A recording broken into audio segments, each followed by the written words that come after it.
The test tower, loading the 100th floor, a huge angel ascended into the sky, and dragons flew next to her.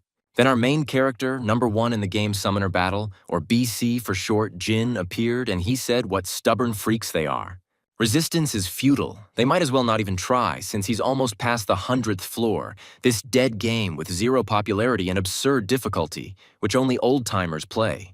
In it, Jin set incredible records and became a legend. He was called a monster, before whom even the tops bow, however. It's just a game. As expected. In real life, our hero is a complete loser. He spent 10 years of his life playing games and ultimately failed to enter university. His parents may be silent about why he couldn't find a normal job, but they are definitely heartbroken. So Jin finally decided to come to his senses. After all, he's already 24. It's time to start living like a human being, for his own sake and for the sake of a worthy end to his hero's journey in the game. Jin is determined to get past this final floor and escape. But will our hero be able to complete the game?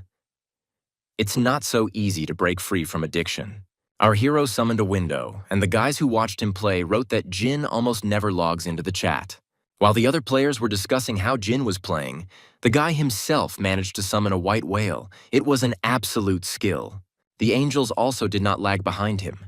One angel fired, and several arrows flew at once at the hero Jin. The arrows were already very close to Jin's hero, but it seemed that Jin had anticipated this move, because with the help of the same whale, he was able to create a shield that protected him from these huge arrows. Although it cannot be said that it was easy for our hero, nevertheless, this is the last level and it cannot be easy. So a couple more angels appeared, and they also shot arrows at the hero Jin while he was holding the shield. The arrows hit the shield and there was an explosion. When the smoke cleared, the angels decided that they had won. But it was at that moment, when they relaxed, that Jin struck. He managed to kill the angels, and there was not a single scratch on himself.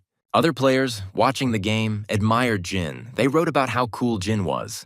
But instead of victorious fireworks, the sky turned red and ash appeared. Jin turned around in horror, and he saw that a huge dragon appeared in front of him, and one player said something interesting. He said it was about a new world that would open after clearing the 100th floor. Jin himself didn't pay attention to this conversation. He was busy summoning the blue dragon. But other players became interested. Someone wrote that the admins wrote this for effect, so that people would play the game. Meanwhile, Jin's blue dragon intertwined with the fire dragon. They formed a huge circle.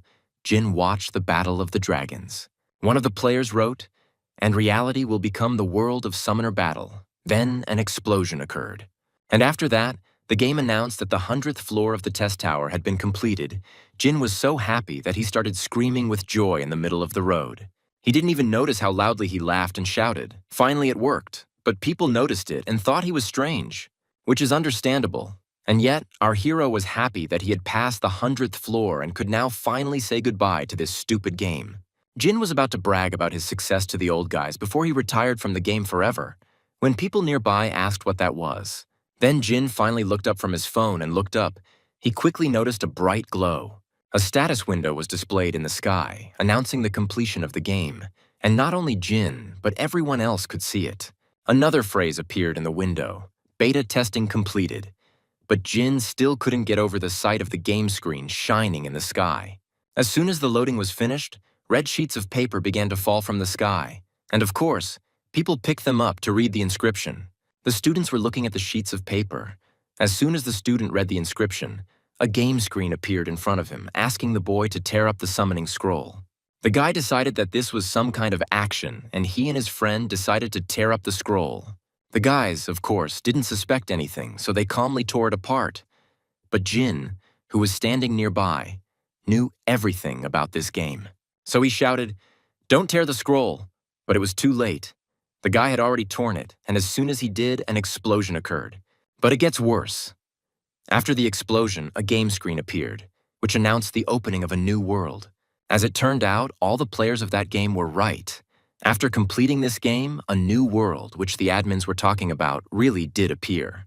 Of course, Jin had seen all these monsters before, but seeing them in reality was a shock for him.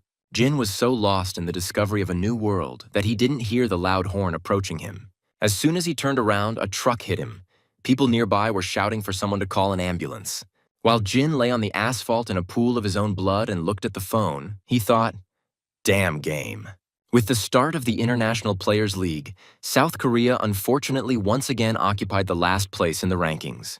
In response to this, the association states the need to acquire higher-level summoned creatures, but some experts believe that the state budget is insufficient to purchase high-ranking scrolls. Upon hearing this news, Jin finally woke up. His mother became frightened and told her husband to call a doctor. And then together they explained the situation of the world to Jin. The news that Jin heard as soon as he opened his eyes was truly shocking. Firstly, 3 years had passed since the accident. And secondly, the way he saw the game becoming reality before the accident was not a dream. A stone golem entered the room. It turned out to be Jin's father's pet, and he was now helping his father load and unload parcels. He is very reliable. This E-rank summon belongs to Dad. And thirdly, the whole world was looking for Jin. His nickname is God Jin. The world's top players have stated that to ascend the challenge tower, they need to find a Korean player known as God Jin. Rachel, world rank 1, Jin thought. This name is unmistakable. This is definitely Rachel from the 5 Heavenly Emperors. The world of summoner battles has truly become a reality, and Jin has been offered to begin training. Mom said she knows it's all sudden, but he doesn't have to start training right now. It's better to rest. But Jin said no. He needs to get used to everything as soon as possible. He's fine, so Mom doesn't have to worry. Jin has nothing yet, and he still doesn't fully understand this changed world, but he is very lucky, because in this game he can become someone more than an ordinary loser, buried in the game. Jin gives hope to the other nerds. He is discharged and returns home, where everything has changed beyond recognition. He became completely immersed in studying the new reality world, where BP was no longer just a game. Duels, raids, treacherous dungeons, and the Tower of Trials. The entire digital infrastructure has been successfully transferred to the real world. 3 years have passed, and humanity seems to have found a way to coexist with conscript pets.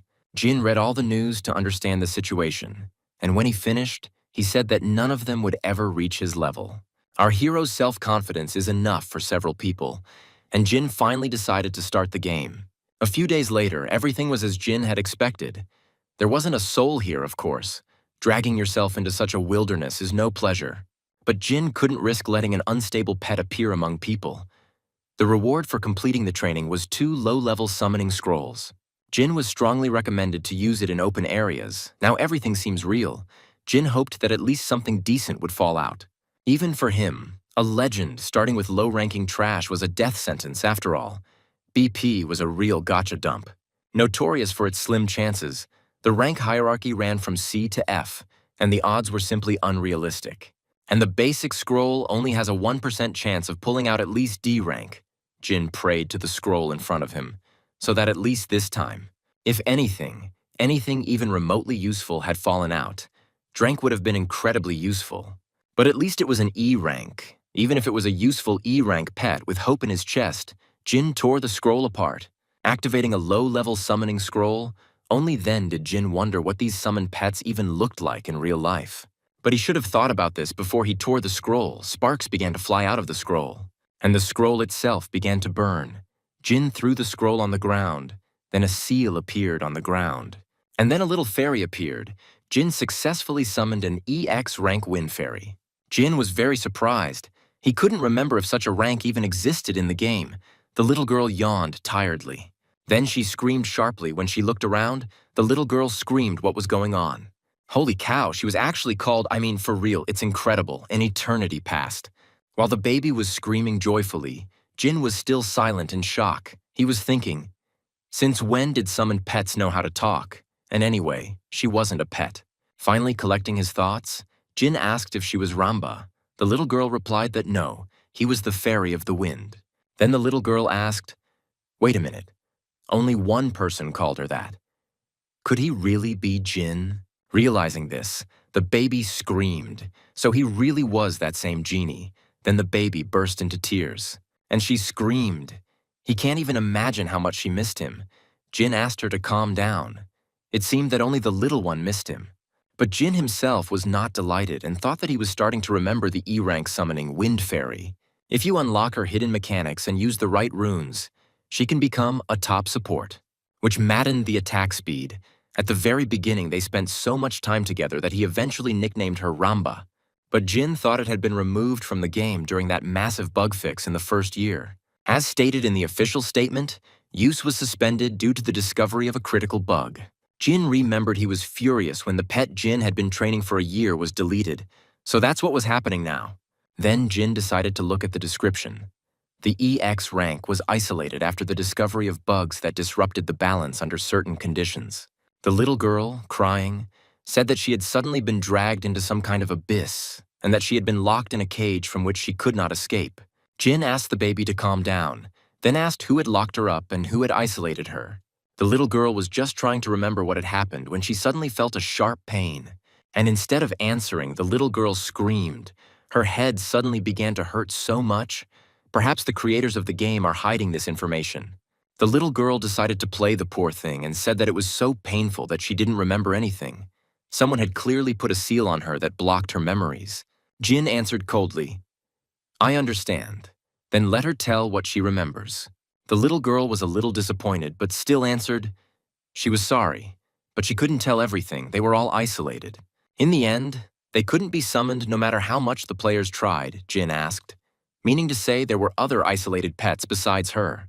The little one replied, "Yes, they were kept in different places, so she doesn't know where they are, but there were definitely others, like about 10 pets." Jin thought for a moment, then cried out, "No, this can't be. Those same 10 pets that were considered bugs and deleted while Jin was using them. If each of them was reclassified as EX rank and isolated," the little girl said, "she doesn't know all the details. But either way, it seems like they get a chance every time Jin uses the scroll." She hadn't felt the call of a low-level summoning scroll for so long. It was crazy. But Jin didn't listen to her, he thought that means.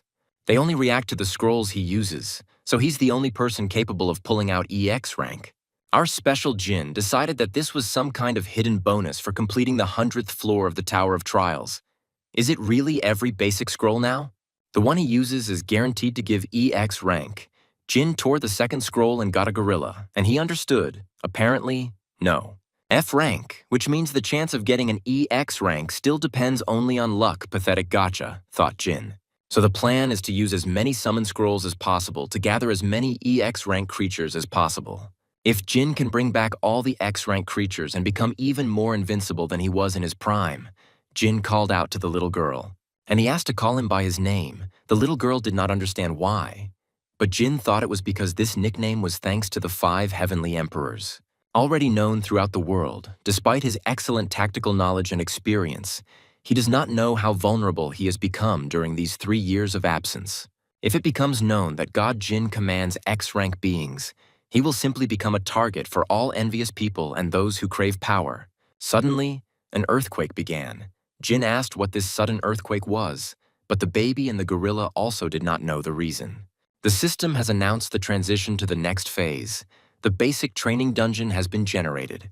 Jin became worried and thought that right now, great, just great, he really did need to go there. He, of course, went through thousands of dungeons, but in reality, everything is different. Jin decided to pull himself together, but to tell the truth, he's very scared. But he won't be the one fighting. And this is just training, all or nothing. It's time to get used to this new, distorted reality. Plucking up his courage, Jin finally entered the dungeon, drops of water falling on his head. He is indeed in a dungeon. It is a bit creepy here. The system reported that Jin is starting training.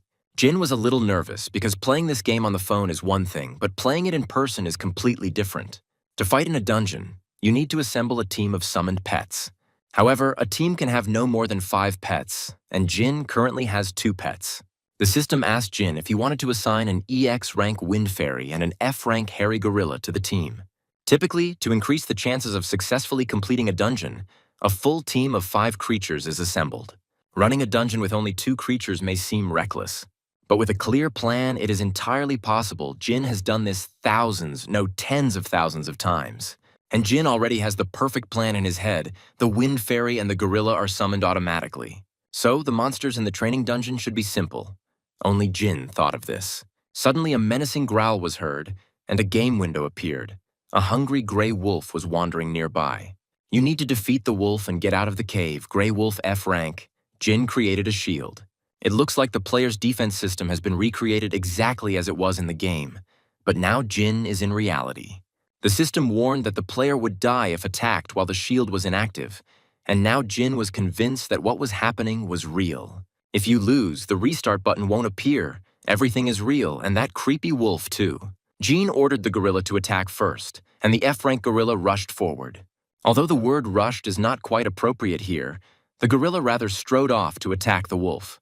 So here's reality, which hit you in the face with a fist. The gorilla turned out to be too slow. But it's okay, because Jin has a little fairy with whom he went through many levels, and since Jin expected this outcome, that's why the little fairy entered. Wind pressure. Swinging the wand sharply increases the attack speed of an ally. The baby enveloped the gorilla in the wind, and it began to roar, and this time it really ran. Excellent, fairy, as always on top, but the wolf also seems fierce, even creepy. Then Jin got worried. He thought, wait a minute, was the wolf that huge in the game? Up close, the wolf seems even bigger. Now Jin was worried whether the gorilla would be able to cope with this monster. Judging by all the information Jin had, it was impossible. But what if, because they are in reality, some variable appears? Although it is unlikely, the wolf sank his sharp teeth into the neck of the poor gorilla, and all the fairy's power instantly disappeared. Then Jin shouted at Rami. The little girl shouted back, waving with all her might. Finally, it worked. The gorilla's strength returned, and he was able to hit the wolf. The wolf flew back, but it was impossible to stop there, so the little girl drew several seals at once. And then she directed all this power at the gorilla. The wind lifted the gorilla, and it attacked the wolf again. Not just once, but several times at once. All the blows were so fast that the wolf could not do anything. The blows created such a huge amount of smoke that Jean and the little girl could not see anything. A moment of fear enveloped the boys, but as soon as the smoke cleared, they saw a gorilla celebrating its victory over the wolf. Little Rami screamed with joy. They won. Unlike the happy Rami, Jin sighed tiredly. It's not like in the game. The threat here is real, and the only thing that made him happy was that he was able to survive. We are shown Jinny. This is Jin's younger sister. She was paid for her work. She was happy with her jackpot. Today alone, she earned 2001. 3 years ago, when the world changed, Jinny received a profession, a rune collector. She mainly goes into low-level dungeons. She makes a living by selling runes to promising players. She decided to become a player because after her brother's accident, their family found themselves in a difficult situation. One day in a dungeon, she miraculously received a mid-rank summon scroll, from which she received a C-rank creature, the drop rate of which was only 1%. She was very lucky. Thanks to this C-rank shadow elf, she was able to establish a stable income from runes. Jinny's brother called, and she asked. He had already been discharged. Jean answered hastily, yes, he had been discharged, and asked if he had heard from her father that she was now selling runes. Jeannie got angry, and she shouted, she sells runes, she collects runes. It's clear how he can speak so lowly about her, Jin answered. Okay, a rune collector. Then he asked if she knew where the synthesis center was. Her father said that she knew, Jinny answered. Of course. As Trial Tower sprang up around the world, people needed a place to do all sorts of things related to summoned pets. This is how player zones appeared, where there are not only all kinds of dungeons, but also synthesis centers, improvement centers, and the like. Everything that needs to be done can be done right at the tower, Jinny asked. He knows that the towers in Shamasil and Hengdu have become test towers. In other countries, it's different, but in Korea they only have towers in those 2 places, so the player zone he needs is only there. Jin replied that he thought it was logical that they were near the tower since they were helping in passing it. Jinny asked what kind of creatures he got, F rank or E rank. Jin said both. Then Jinny said that E rank only has a 5% chance of dropping. Jin awkwardly replied, yes, it was probably just luck, and apologized to himself for lying. He said that in any case he would need her help. He wants to get used to this system as soon as possible, and in return he will give her some pocket money. Jinny asked. Brother knows that she earns much more than him. Jin replied. You never know how life will turn out, who knows? Maybe he will become the greatest player in the world, Jinny replied. Every second person thinks of themselves as the new Rachel or Glenn. These people are the chosen ones. They are geniuses. They are far from them. The little sister apparently forgot that her brother was a real nerd. Jin chuckled and asked, Okay, let him just show him the way. After all, he wants to see for himself what this player's zone of theirs is. It seems that Jin is excited. So night fell and the brother and sister went out into the street. The tower looked pompous, standing out among all the buildings. Ginny asked. Her brother said that today he summoned pets. Who did he get? Jin answered. The wind fairy? Then Ginny replied, Well, I've never heard of one like that. She asked if Jin would show it to her. Jin replied, No way, why would she even want to see her? Ginny got all worked up and shouted, Greedy, come on. They are not strangers, and the pet will not disappear even if he shows it, Jin replied. Then let him show him his first. Ginny replied, Okay. She immediately summoned the pet and told him not to be too surprised when he saw it. Of course, this didn't impress Jin at all. He just thought, I wonder what kind of pet she has, since she's so confident in herself. Finally, Ginny's pet appeared. Miss Elf was a C rank, a little different from Jin's elf. Seeing the C rank, Jin was dumbfounded. Ginny asked, What was this? What was this sluggish reaction? He may not know, but C ranks and above are considered nobility. But Jin coldly replied as he would say. Jin thought, Damn it, the C ranks were the ones he only used to gain experience in the fusion center. They had never even been in the dungeon with him. Then Jin greeted Miss Elf, but there was no answer. So he asked if shadow elves could speak Korean. Can't she hear him? Ginny asked what he was doing. Jin replied that he was trying to say hello. With his sister's proud pet and asking him to look after his little sister, Ginny asked since when did pets talk? Jin froze. He was really surprised because his Miss Rami never shuts up. He asked disappointedly, So pets usually don't talk, Ginny answered tiredly. Where would he find a talking pet? Then Jin thought, But since Rami speaks, he thought that now all pets can speak. It turns out that Rami is a special case. And since she is special, it is worth hiding her. Ginny asked her brother to show her his pet. But Jean answered, Better later. Ginny got angry and shouted, Why, she showed him her elf. However, Jin repeated, he said that he would show later. Jin just didn't want to stand out now, so it's not worth talking to Rami for now. Ginny brought her brother to a bright street and Jean was delighted with the view. Is this place really the same arena he knew? Jean asked. Then Jinna answered, Yes, after the appearance of the corporation's test tower, they simply demolished everything. Jin asked why. The genie asked why. Who would want to have fun near this gloomy tower? This place has long ceased to be kind and cheerful. Then Jin asked if that didn't make everything more interesting and cool. A land of adventure and thrills. But Ginny asked, The dungeons are now right in the Jamsil arena. Who will come here for entertainment? Jin replied that it was probably logical. The dungeons were indeed scary. But to see what Jin had only seen in the game. In real life, it's incredibly exciting. Jin asked if this was some kind of local market. Ginny replied, Yes, here players can freely trade everything. From the summoning scrolls to the runes, Jin felt nostalgic. He remembered how he used to open scrolls and runes every day with that rich man, Pete. Ginny said she saw a brochure over there that covered all the basics, but if she needed a guide, she should go to the information desk. And since my brother is still a newbie, why shouldn't he try going to the academy run by the players' headquarters? He had a lot to learn. But Jin replied that he was fine with it, because Jin could handle the growth just fine on his own, of course. Ginny was worried.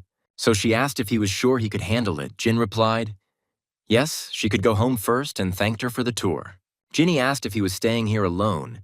Jin replied that he wanted to look around a bit, which didn't reassure Ginny at all. She thought that he had been acting strangely lately, as if he was obsessed with something, so she was worried whether he could cope alone.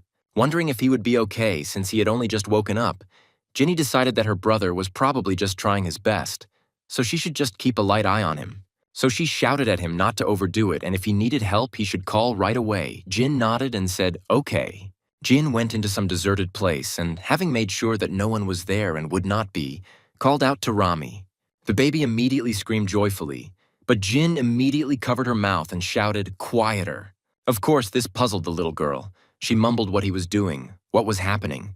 Jin looked around again, and he whispered to her that from now on Rami couldn't be spoken to when they weren't in the dungeons. Everything was clear, but this only confused the little girl more. That's why Jin said that we can't let people know that she can talk. Now she can only talk inside the dungeon. Let her nod if she understands, added Jean.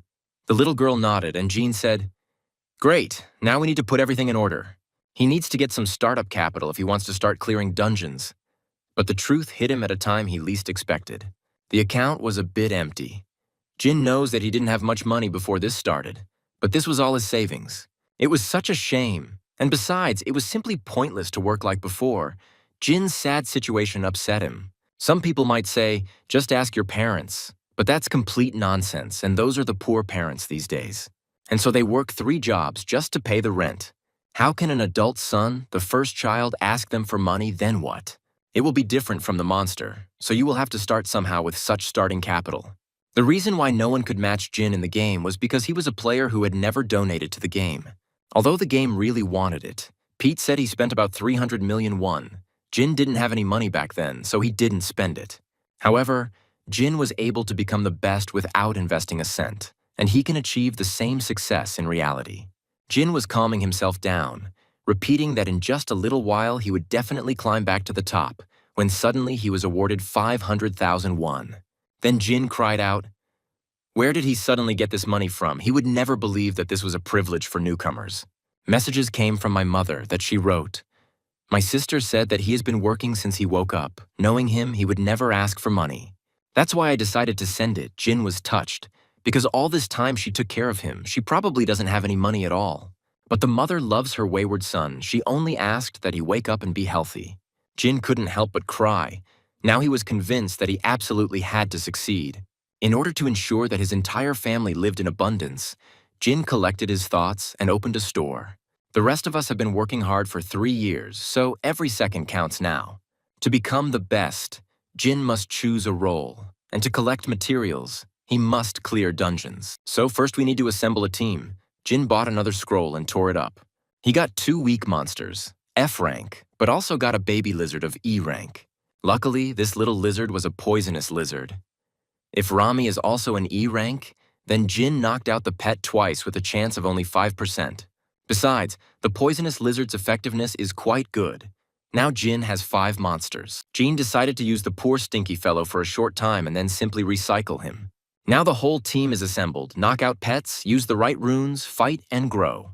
In other words, farming runes, hunting and tearing scrolls, all this is necessary to grow in the BP system. Jin can definitely handle this kind of grind, and if he can collect all 10 X-rank pets, a C-rank team, and the 100th floor of the tower, Jin will make short work of it. So, first of all, we need to find the remaining X-rank pets. Now we have a goal. And since there is a goal, we can get down to business. First, Jin must find the dungeon.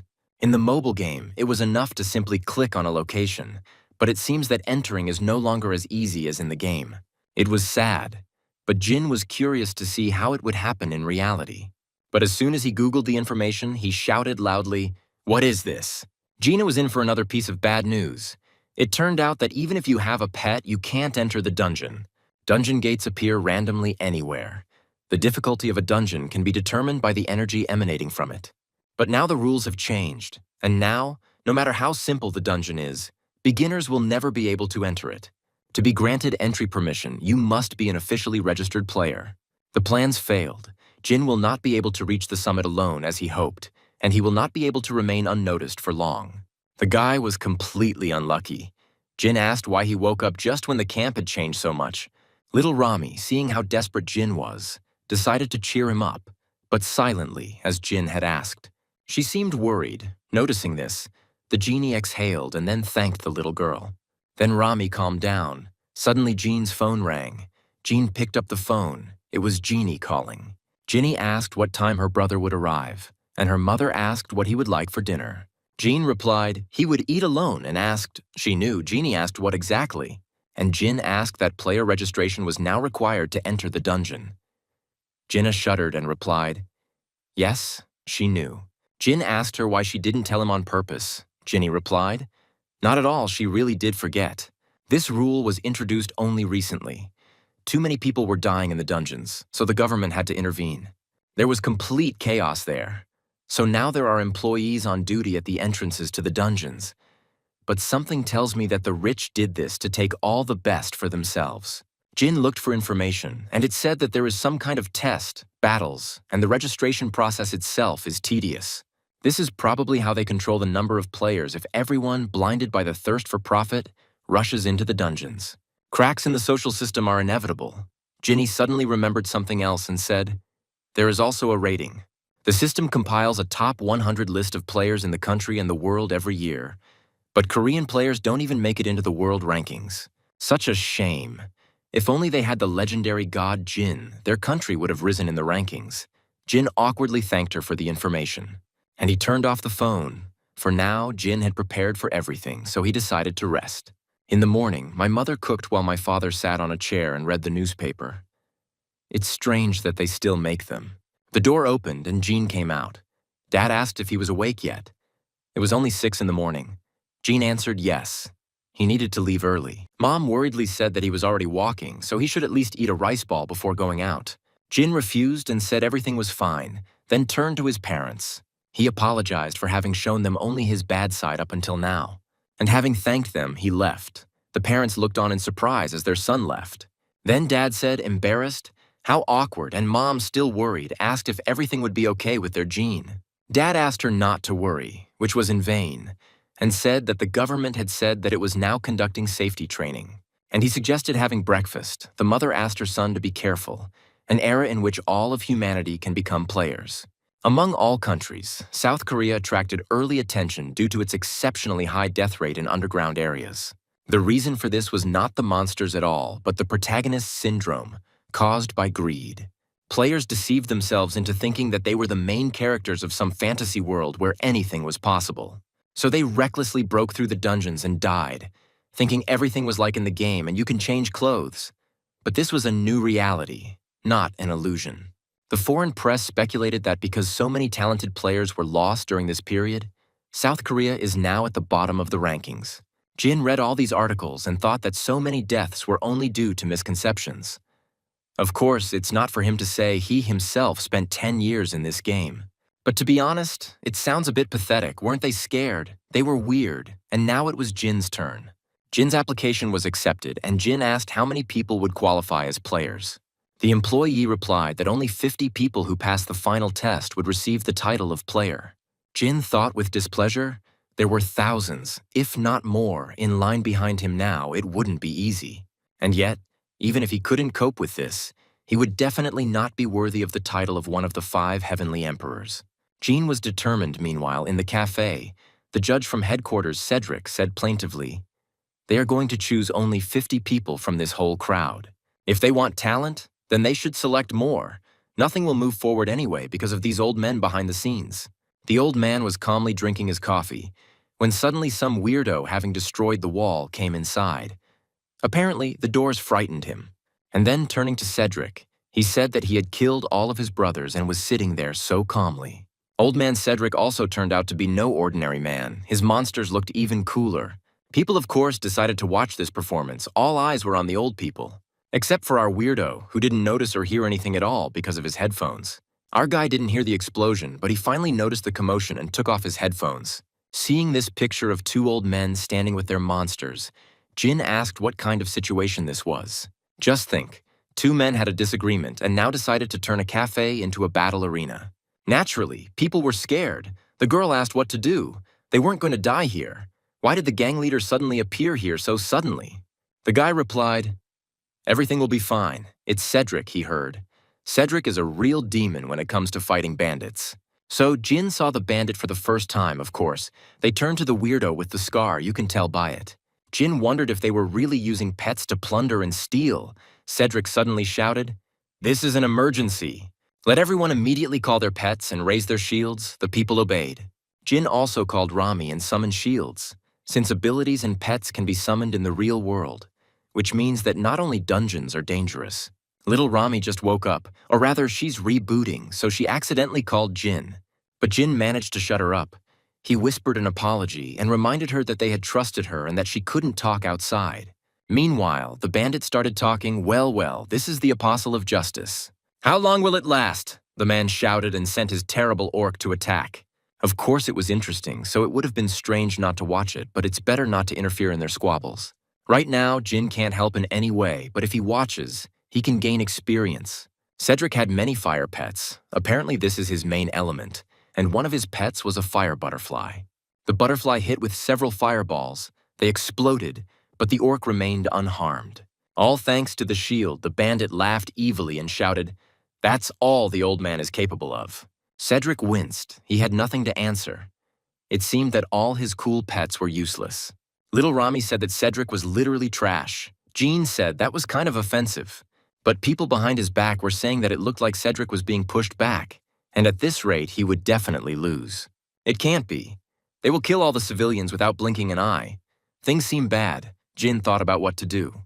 If Jin helps, he will eventually be drawn into this, and then he will no longer be able to remain undetected. But Orc easily cut through Groot's branches, which made Jean realize that staying away was a bad idea. At this rate, he would be killed, and he didn't even have time to live a normal life. Jin came up and poked Cedric on the shoulder. He immediately shouted, "It's dangerous here, tell him to go away." But instead, Jin told Cedric, no, he wasn't using the fire turtle skill quite right. Let him look at the buffers behind the Blood Orc. They are applying a fire resistance buff to him. Because of this, a fire attack will never work. You can't rely on force alone. Cedric only now noticed that the Blood Orc's body turned red every time the buffer behind him used a skill. Now Cedric knows what a monster looks like when resistance is applied to it. Cedric came up with something and ordered the fire turtle to attack. The turtle spat fire. She spat quite hard, and this time everything worked out. The Orc couldn't withstand such a blow. Then the bandit screamed bad words. He could not understand how Cedric was able to kill his Orc. And here's the reason Cedric, with the help of Groot, killed the monsters that were helping the Orc. And after that, Cedric turned on the fire at full speed. All of Cedric's monsters attacked every single one of the bandit's monsters. So the bandit quickly lost, all his monsters disappeared, now the bandit is in trouble. And when he realized this, he started screaming in panic. Wait a minute, he gives up, he was wrong. But Cedric caught him in a trap.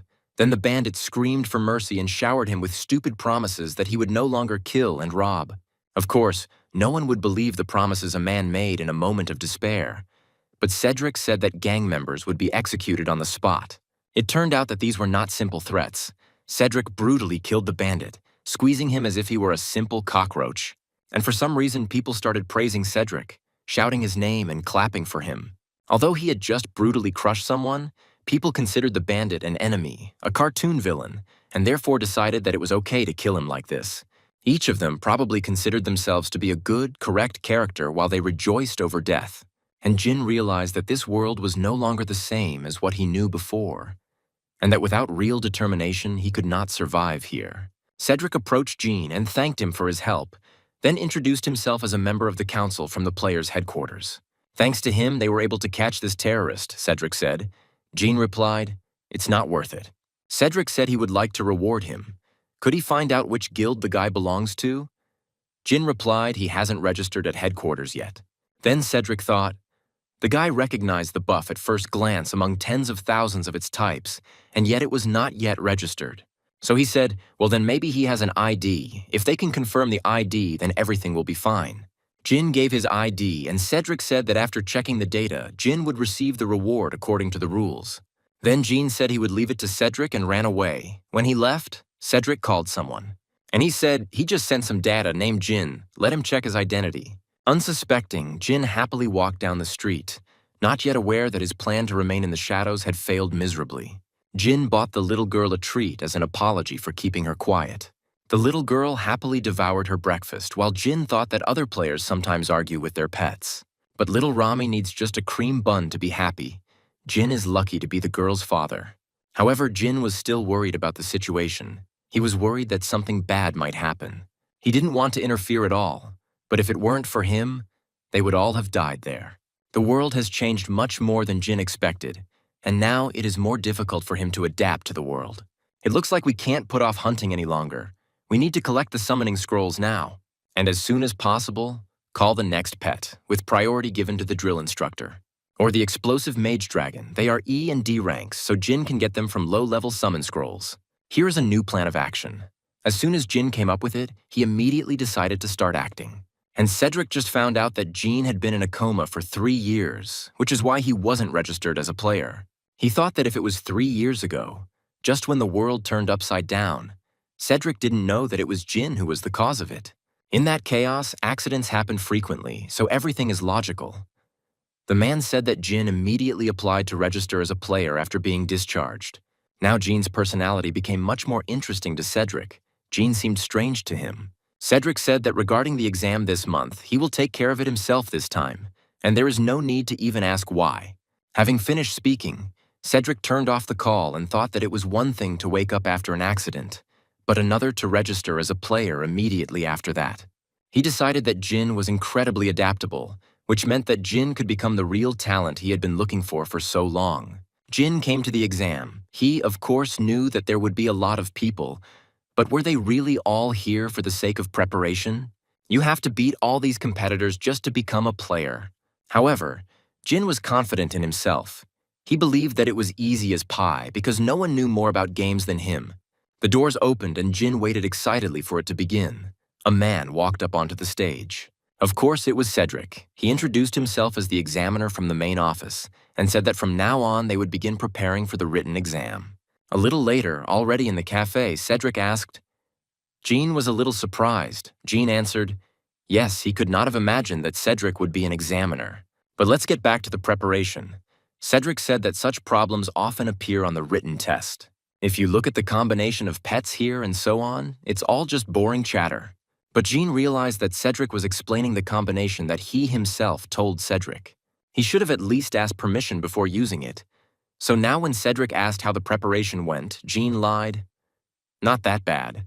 Although he was slightly bored with her, Cedric replied that it was a relief. He was calling Jin because of the reward he mentioned. But before they get down to business, he wants to ask something. Jean asked what exactly. Cedric asked if Jean was a gamer by any chance. Jin didn't seem to understand what Cedric was talking about. So he explained that a gamer was someone who had played Summoner Battle before. And no matter how long he played it, anyone who has ever launched this game is considered a gamer. 70% of the best Korean players are those same gamers of the past. It would be strange if Jin knew about the summon buffs without ever playing the game, so he admitted that he actually played it. Cedric said happily. That's what he thought, then asked, and for how long? If it's not a secret, now Jean got nervous because it was almost a dead game. It was a game that no one really played, and if Jin said it was 10 years, they would immediately figure him out, so Jin lied and said he played for a year. But this was enough for Cedric to scream with joy. Cedric doesn't know that Jean is a nerd who has been playing this toy for 10 years. Cedric asked, Jin played this dead game for a whole year. Impressive, somehow awkward. Most of the best Korean players haven't played for even half a year. But Jin hasn't played for a whole year, Cedric thought. Then he said, they have prepared 2 awards. Let him choose the one that suits him best. First, within his authority, Cedric can immediately register Jin as a player. Automatic registration and immediate employment, as well as offering a position at the main office, which Jean was absolutely not interested in. And the second option, a cash reward of 5 million won. What a difficult choice, poor Jin.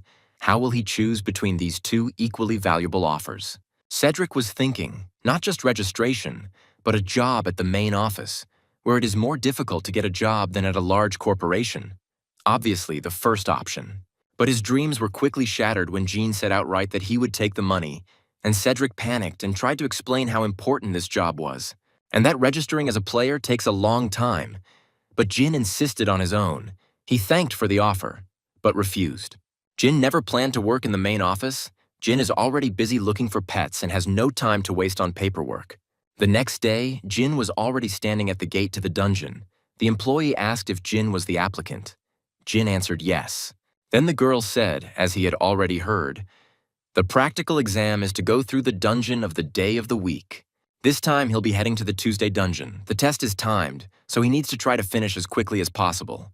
While the girl explained all the details of the dungeon, Cedric watched nearby with displeasure.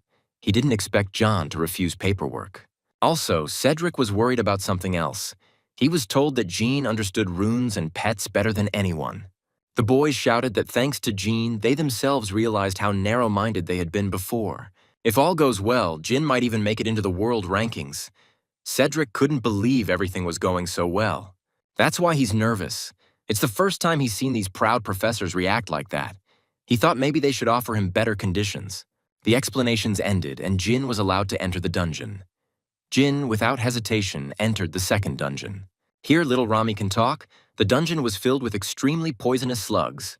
It is necessary to destroy them and leave the dungeon as quickly as possible. Little Rami came to the rescue. She put a buff on the gorilla, who immediately began to beat his chest proudly. Tuesday's dungeon is a labyrinth. You need to defeat slimes, poisonous slimes, and find a way to the boss room. It is in this dungeon that newbies often wander, losing a lot of precious time. But the slugs are slow, you can ignore them and just run forward. Jin has been through this dungeon so many times that finding his way is a piece of cake. He took a couple of shortcuts and, as expected, came straight to the boss. The system alerted him to the monster's arrival.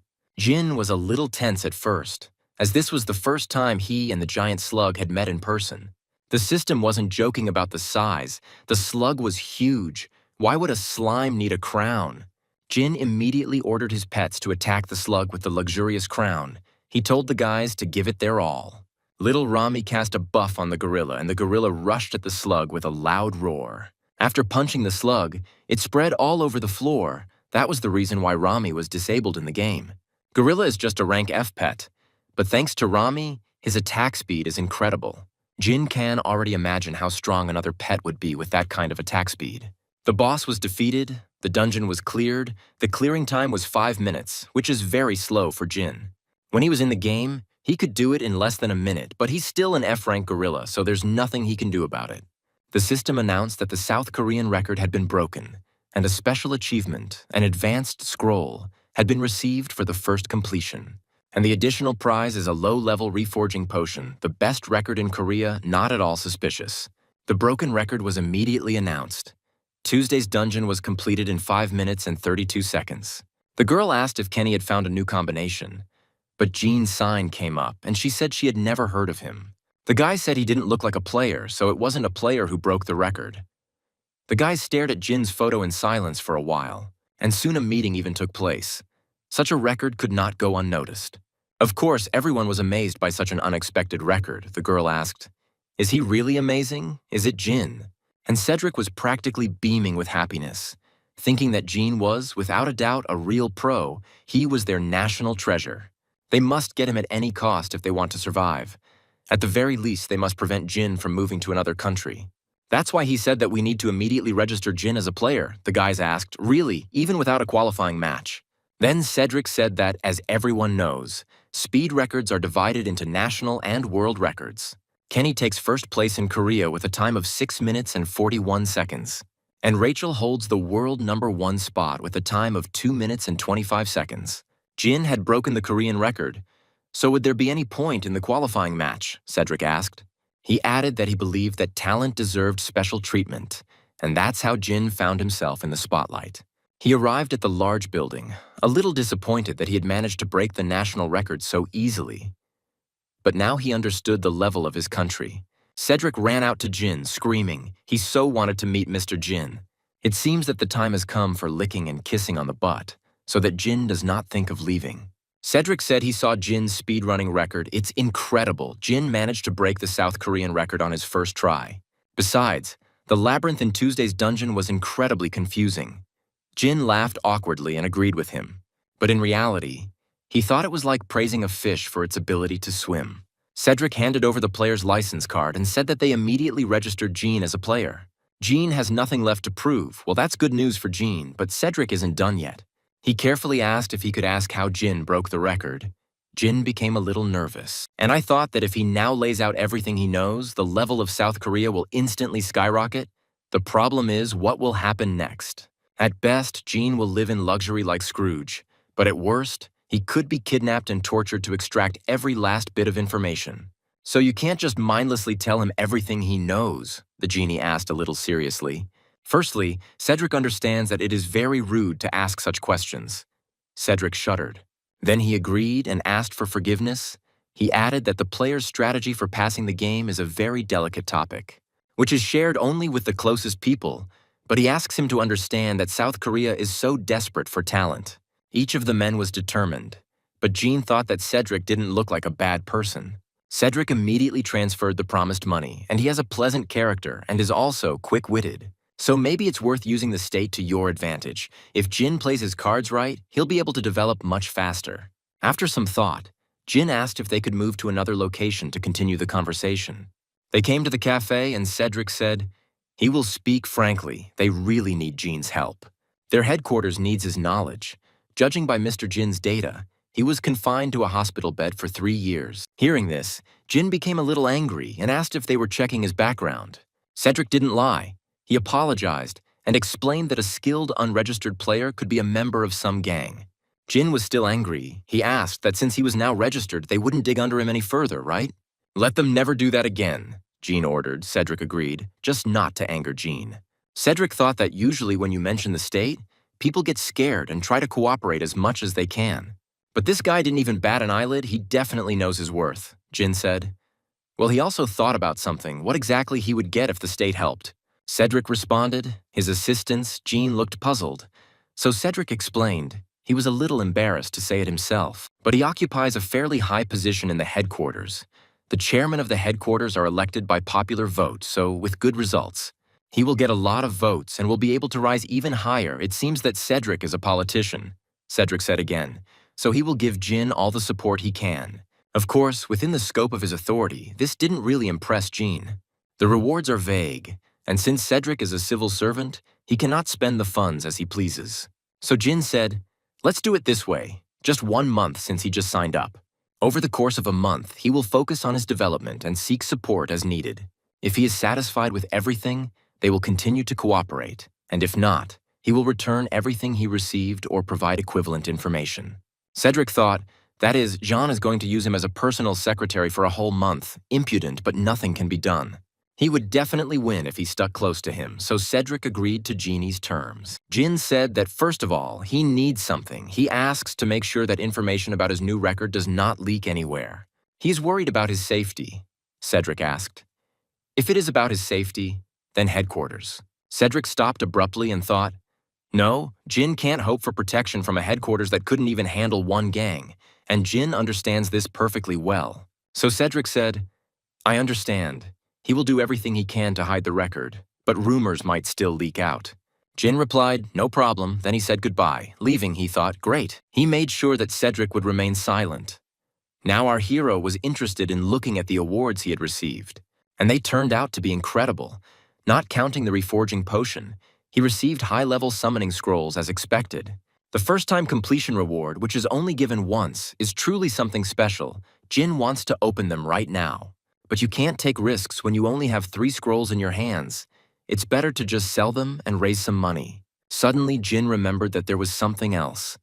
A network of players available only to players registered at headquarters.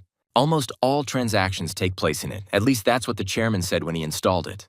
Jin decided to see how much they cost. He went into the app and then into the ads. As soon as Jin read a couple of ads, he cried out in surprise. The price was 3 million won. Jin wasn't joking. High-level summoning scrolls cost 3 million won, while low-level scrolls cost 5,000. That means Jin earned 9 million just by running through the dungeon in about 5 minutes. This is just the beginning, and if this continues, Mom, Dad, Jinny, he will make sure that they never have to worry about money again. Providing for his family was Jin's goal, so Jin first decided to sell high-level ones. And with the proceeds, he will buy low-level summoning scrolls, so there will be no suspicion. A drill instructor, and an explosive dragon mage. These are pets that can currently defeat even B-rank monsters until Jin can take advantage of this advantage. You only need to sell low-level scrolls, but low-level scrolls are trash that accumulates as you progress through dungeons. So why are they priced at 5,000 won? Especially since there are far more sellers than buyers, and the price is not lower. Jean came up with something and immediately called his sister. Jinny asked what happened. Jean decided to just ask Jinny. After all, Jinny has been selling runes for a long time, so she can explain everything. Jinny said that it is because the headquarters is buying them. Jin asked, headquarters, but why? Jinny answered, who knows, they say it's to support the players. They are buying up summoning scrolls en masse with government money, and the minimum price is 5,000 won. But the daily quantity of purchases is limited. Since they can always be sold to headquarters, no one even thinks of lowering the price. However, she heard that this shop might soon close down. Jean asked why. Jinny answered that this policy has been in effect from the very beginning, and the headquarters had accumulated a pile of unnecessary low-level scrolls. Jin liked the news. He thanked them for their help and disconnected the connection. Jin learned that the headquarters had accumulated an excess of low-level scrolls that he desperately needed, so Jin went to see Cedric the very next day. Cedric, as always, greeted Jean with a wide smile and said that Jean had already missed him and that he hadn't thought that Jean would return so soon. Jin responded with displeasure. It just happened that way. Cedric asked if Jin needed something, then Jin said a little awkwardly, he would like to get some low-level summoning scrolls. Cedric asked if they were medium or high level and how many he needed. Jin replied as many as possible. Then Cedric thought, they receive 50,000 pieces every day, so giving them away is not a problem. But Cedric said he could give them to him, but only if John was going to resell them. Jean sighed and said that he wasn't going to do anything like that, since there was already an overabundance of them on the market and they weren't selling. He was going to use them himself. Cedric said that it seemed like Jean had some kind of plan. Of course, Jean was not going to reveal his cards. Cedric understood that Jean was not a player like the others. Since he was purposefully collecting low-level summoning scrolls, it meant he had something special in mind, so Cedric agreed. But he has one condition. In exchange, he asks Jin to provide him with at least some useful information. He is the chairman, elected by the people, but if it becomes known that he will simply give away the scrolls bought with taxpayers' money, the people's trust in him will weaken, so if Jin gives him information, he will give him an equivalent number of scrolls. After all, he also needed some kind of insurance, Jean thought, which meant that Cedric wouldn't just give them up. That's even better. It means if he gives valuable information, he will receive a generous reward. Jin said, firstly, there is such a thing as a time record. The reward for first place in the country is 3 high-level summon scrolls for each dungeon. However, this reward can be obtained again if another player breaks the record. Therefore, if players take turns improving the record by just 1 second, they will be able to get the maximum rewards. This is how they can strengthen their country, Cedric said. Of course, they use this method. Current players have already received their share, but there are many players who have never received this award. So there won't be a big problem because of this, Jin said, and the second information that he will reveal. This is the strategy for passing the Tuesday dungeon. Cedric began to clap his hands with joy and said, as he thought, the same method that Jin used, Jin thought. No, it wasn't him. It was used by the 5 emperors. With this method, anyone can complete it in 3 minutes. They just need to clearly agree on the price of this information. In addition to the low-level scrolls they talked about, he also wants 50 high-level ones, Cedric shouted. That's 150 million. Jin stated that it was quite cheap, and that this method could be used not only in low-level dungeons, but also in difficult ones. After all, the rewards for records there could be in the billions. Cedric thought for a bit and agreed. He said that if the information was correct, he would immediately transfer 150 million, and will supply him with 10,000 low-level summoning scrolls daily. In the evening, Cedric gathered everyone, and the man asked why Cedric called them so suddenly. Cedric said happily, he gathered them to check something, then the guy asked, it's unlikely that Cedric collected them because of some trifle, which means this is not just another experiment. Cedric asked if they knew that they had recently broken the record in the Tuesday dungeon. The guys replied, yes, I think it was Jin. Then Cedric proudly said that he had managed to get hold of an excellent strategy abroad, and he had tested it with the player Jin. And the results were excellent, the guy said, so that's why Cedric forbade the dissemination of this information. Another asked, so Cedric gathered them for this, Cedric said. Now they will smash Tuesday's dungeon to smithereens. The key pet for completing this dungeon is this little one. The boys gathered to see this spotted Komodo, this little summonable monitor lizard. The size of an adult human, it has strong defense and a decent attack, a typical tank damage dealer. At least that's what the publicly available information says, but in reality, it's difficult to level up, which is expected for a B rank, so it was considered defective. Compared to other B rank pets, its damage and defense are so-so, making it considered useless. However, what the players didn't know was that his main food was the giant slimes that were plentiful in Tuesday's dungeon. Once released into a dungeon, it immediately begins hunting giant slimes, allowing you to quickly clear everything. The guys were delighted. They said the chairman was right. They got to the boss's room in less than 4 minutes. They rejoiced for a long time and shouted that the baby lizard was a real gold mine several days later. Everything was confirmed. Jin was not just some freshman gamer, so Cedric decided to create a team specifically for Jin. He chose 3 guys who would be on his team. Cedric was happy with his plan. And Jin was glad to receive the money. Jin said that this bearded man is really generous. Little Rami was also happy about the money because Jean would buy her a bunch of buns, just as the bearded man had promised. Jin received 10,000 low-level summoning scrolls that employee gave him this morning. And since the bearded man had kept his promise, Jin decided that it was now his turn. Jin asked if Rami was ready. The baby nodded. Then Jin poured water on the ground. And the little girl portrayed Buddha. She prayed to Buddha, Allah, the spirits of heaven and earth. And all for the sake of getting a pet with a good rank, Jin took out a scroll. The endless farm begins. While Rami was praying, Jin tore the first scroll.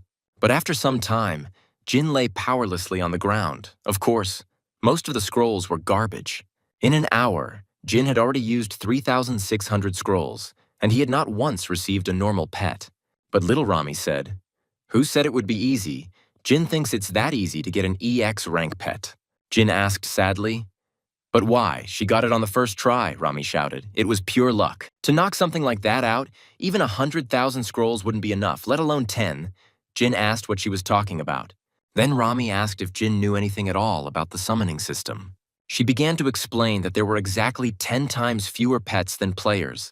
8 billion people, 800 million creatures. There are 800 million of those same horned caterpillars that Jin just summoned. But most importantly, those who are isolated exist in a single copy. Jin shouted that, "But why?" Rami replied. She herself does not know why. But she knows for sure that only Jin can summon isolated EX rank pets. There are tens of thousands of species of creatures, and 800 million of each species. And from all this diversity, you need to pull out a single X rank creature. It's easier to win the lottery several times in a row. Rami calmed Jin down. She said there was no need to worry when someone had already summoned the pet. It will not drop again until it is sold, such as if all 800 million horned caterpillars are summoned. The horned caterpillars would never appear in future summons, Jin said, but it was still nearly impossible. Rami agreed with this. Jin thought a little melancholically, maybe he should try the mid-level scrolls. No, it's not effective, they're expensive, and there aren't many of them in circulation, so the chances are slim to none, but Jin has no choice but to continue, and Jin understood this perfectly well. He continued to look for new X-rank pets. Jin plopped down on the bed exhausted. Little Rami was also tired. She asked for a bun. In 2 weeks, Jin opened 140,000 summoning scrolls. Rami was also tired. The poor thing almost died. In order to synthesize pets, Jin Dale rented a room next to the player area. Well, he can't sit on his parents' necks forever. He'll be 30 in a couple of years. It was high time to move out. Despite his fatigue, Jin got up. He was going to go synthesize pets. He told Rami to get up, but the little girl didn't want to hear about work. All she wanted was a bun. The Fusion Center, a former hotel, is how the Jamsil Tower became a testing tower. Other buildings were also transformed. For example, this hotel became a center of synthesis. It seems that the local buffet used to be quite popular, so Jin went and got himself a ticket. Rami told Jin not to make a mistake. Let him look carefully before adding, "It was their turn," and they went into the hall. Jin said he had a lot of hope for Rami. The little girl replied they could handle it. The system window opened and Jin was asked to merge his pets. He selected Rami and registered her, and the pet synchronization began. Jin donated 3 F-rank lizards, an F-rank blue bat, and an F-rank poison goblin. All 3 copies, there really are a lot of them, so he pumped up little Rami, the unification was completed. Rami's level and intelligence have been increased to 21 and intelligence by 2. Just think, only the 21st level of the ambassador of 140,000 scrolls. But Jin tried to hide his disappointment. After all, little Rami was happy about her increased strength. She asked if she was strong now. Jin answered, "Yes, their Rami is the best. The maximum level is 100. At this rate, it will take forever." A few days later, Cedric said, "Things are going unusually well today, yes." Ben was wondering why he was so happy, and Cedric was wondering why he needed to invest heavily in Jin now that he had built a talent team. Cedric asked Ben what Jin was doing now. Ben replied that he seemed to still be opening summoning scrolls. There were even more of them today. Cedric was surprised. He didn't expect John to continue this boring activity. And Ben said, and Jin also asked, whether it would be possible to buy more low-level scrolls with the 150 million won he had received. Jin asked if it was possible to buy them at a reduced price, and he replied that he would check, but the Management Bureau already looked at them askance because of that. What they are constantly buying them up? What will they do, Cedric thought. Jean puts everything into non-transferable low-level scrolls and reinvests. He definitely has some kind of plan. Then Cedric said, "Let him sell them to Jean for half price." Ben shouted, "Seriously? What if they get caught giving such privileges?" But Cedric said not to worry. Cedric believed that Jin could become a hero of Korea in the future, and when it turns out that he supported him, no matter what, his rating will skyrocket. It's questionable whether Cedric is doing this for Korea or for himself. Cedric said for now they should just do what he says, and one more thing. This had to stay between Ben, him, Yuna, and Sam, Cedric warned. And our Jin continued his routine work. Behind a pile of torn scrolls, there was a mountain of untouched ones. The baby was already tired. She asked how much longer. She couldn't feel her hands anymore. Jin answered, "Until they both die." But at that moment, Miss came up to them and said hello, and Rami shut her mouth in time. The beautiful girl introduced herself. This is the same Yuna that Cedric was talking about. Jin greeted her tiredly and asked what brought her. Yuna answered, "Well, nothing special. She's talking about the summoning scrolls that Jin talked about with the chairman last time." Jin said he asked if it was possible to come to some kind of agreement. Yuna answered cheerfully, "They were enlightened here." And, taking into account Mr. Jin's recent achievements, they decided that this time, as a special exception, they are willing to sell them to him for half price. Jin did not expect that. But is it worth climbing into the van if you are offered candy? And besides, Yuna continued, they decided to give Jin an additional 100 million won under the talent management expenses item. However, Jin must keep all this a secret. Jin, who loves money, nodded back to her. And Yuna said that she hoped he understood that this was for the sake of her relationship with Mr. Jin. Jin was happy and nodded like a puppy. Then Yuna said, "Well, he must be busy, so she would go." A satisfied Jin watched her go and thought that the chairman had apparently firmly decided to trust him. And in order to repay the chairman, he must obtain EX rank as soon as possible. A couple more hours passed. The sun set, it was already dark, and Jin continued to tear up these scrolls. The baby was exhausted. They asked, "How much longer can this go on? Her arms are about to fall off." Jean was in the same condition. He said they wouldn't finish until they got a drill instructor and an explosive dragon mage. Rami screamed. Her torn head would soon burst from the sound. Jin thought that it seemed like there was no other way out since they had gone this far. They should at least be knocked out of their stubbornness. He prayed silently for the dragon mage or instructor to fall out. And lo and behold, a bright light appeared. The effect was exactly the same as when Jin received Rami. Finally, the prayers were answered. Jin received the explosive dragon mage. The boys even burst into tears of joy. Both of them screamed, "They did it, they succeeded." Now he could have died. But Jin stopped himself in time, deciding that now was not the time to relax. Jin said they can't stop. They're on a wave now. Rami didn't understand anything. It's all simple, as they say, strike while the hammer is being forged, so Jin took out the next scroll. When you get a good drop, you need to keep going to get more good pets. Luck was on his side. He actually got the drill instructor he had been praying for. Rami asked if the wave was real. Jin was overjoyed. He no longer hid his tears. Both heroes are finally with Jin. It seems they still don't understand why Jin is crying. Both the instructor and the mage were also EX rank. The instructor asked where he was. He was originally E rank and had low combat abilities, so he was unpopular. But the whole value of this guy is that he is simply obsessed with training. The instructor himself is weak and his basic skills are unremarkable. But once it evolves and gains the instructor skill, it unlocks the potential of other summoned pets and significantly accelerates their growth. It seems that Rami got it. Apparently, she didn't know why she was trying so hard, and a happy Jin spoke. That is, this skill can make other pets stronger, which is why he was always ahead of other players. The little girl said that she didn't want to get stronger, but Jin had already moved on to the instructor, and he greeted him. The guy didn't recognize Jin at first, but only Jin called him by that nickname, so the guys remembered him. The guy then said that after he was isolated for an unknown reason, he never thought he would see Jin again. As Jin thought, Rami and the instructor remained the same as he raised them to be. The magician still couldn't believe that she was seeing Jean in real life. By the way, this was the first time Jean had heard Pocky speak. Summoned pet of the magic type D rank, witch Pocky, race, human X rank. Although she was a failure among the apprentice mages, an ancient fire dragon sleeps in her heart. What makes her a fighter is the real big fire damage in the area. The skill itself is nothing special. But what if the instructor awakens it? Pakka's wave shoots out flames in the shape of a dragon, and every time a boss-class enemy is defeated with her wave, her damage is permanently increased. This skill, absorption, cannot be obtained without an instructor, so only Jin could properly use Paki, of course. She could also speak. Paki happily said that she missed Jean, which, of course, couldn't help but make Jean happy. Jin immediately warned the guys that they couldn't talk to him in front of strangers and that they shouldn't call him by his nickname.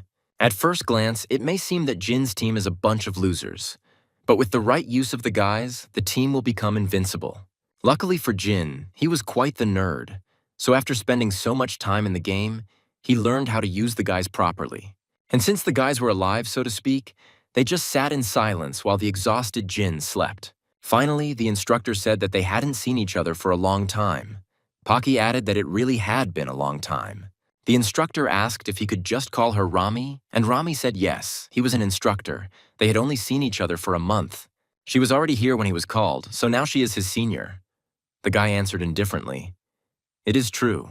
And then his face suddenly changed. He said, "It's all unimportant. He wants to say only one thing. They're all too weak." It seems Jin wasn't joking about the instructor being obsessed with training. He shouted, in order to somehow help their master, they must become much stronger, so even when the master is sleeping, they must continue training. Paki goes first. She should sit down and focus on her mana. When he wakes up, the first thing he will do is open absorption for her.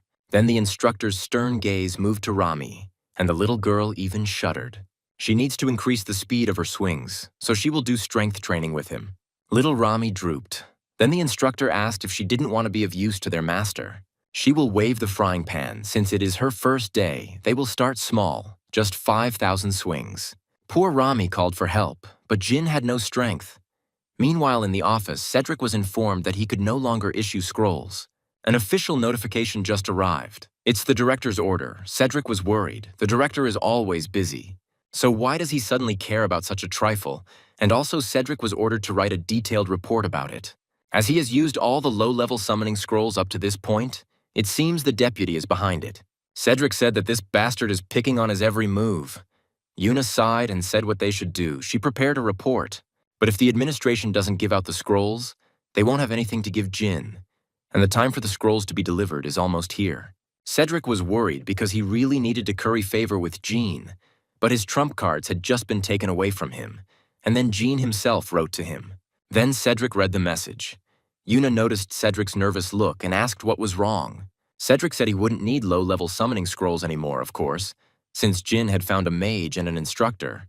And Cedric said that instead he needed to deal with that jerk MP Ian. Jin came to the mountain, Kendo province, he said cheerfully.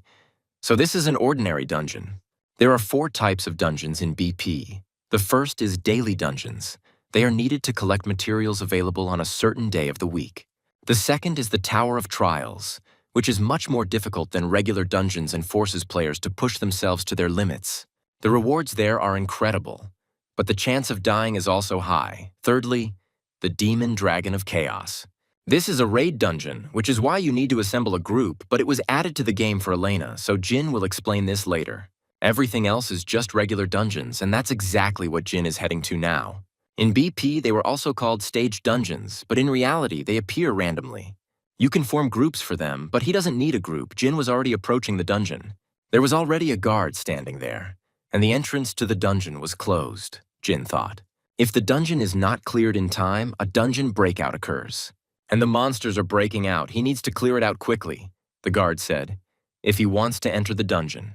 He needs to check his license. Jin handed over the card. The man looked at him. Then he said, "Okay, Mr. Jin passed the test, but still asks the player to be more careful." Jin just nodded in response and finally entered the dungeon. A new level began. As soon as Jin entered the dungeon, thunder was heard, and the storm was everywhere. And that's not all. This is what the enslaved dungeon looks like. There were battles everywhere. It felt like hell, but Jin called it a simple, easy dungeon with knights and monsters. The knights in the castle were shouting, "The orcs are climbing up. We need to attack them." One of them ordered to pour boiling water on them. It really did feel like hell. When Jin was playing BP, everything seemed unreal. But now, it's difficult to watch this battle live. You see these terrible monsters. You see how people die. This is a real war. Gina didn't particularly like being in this bacchanalia, but he needs to pull himself together. Just do what he always does. He created a shield and called every helper. The team had come together, and now Jin's team looked strong, and it turned out he had a new addition.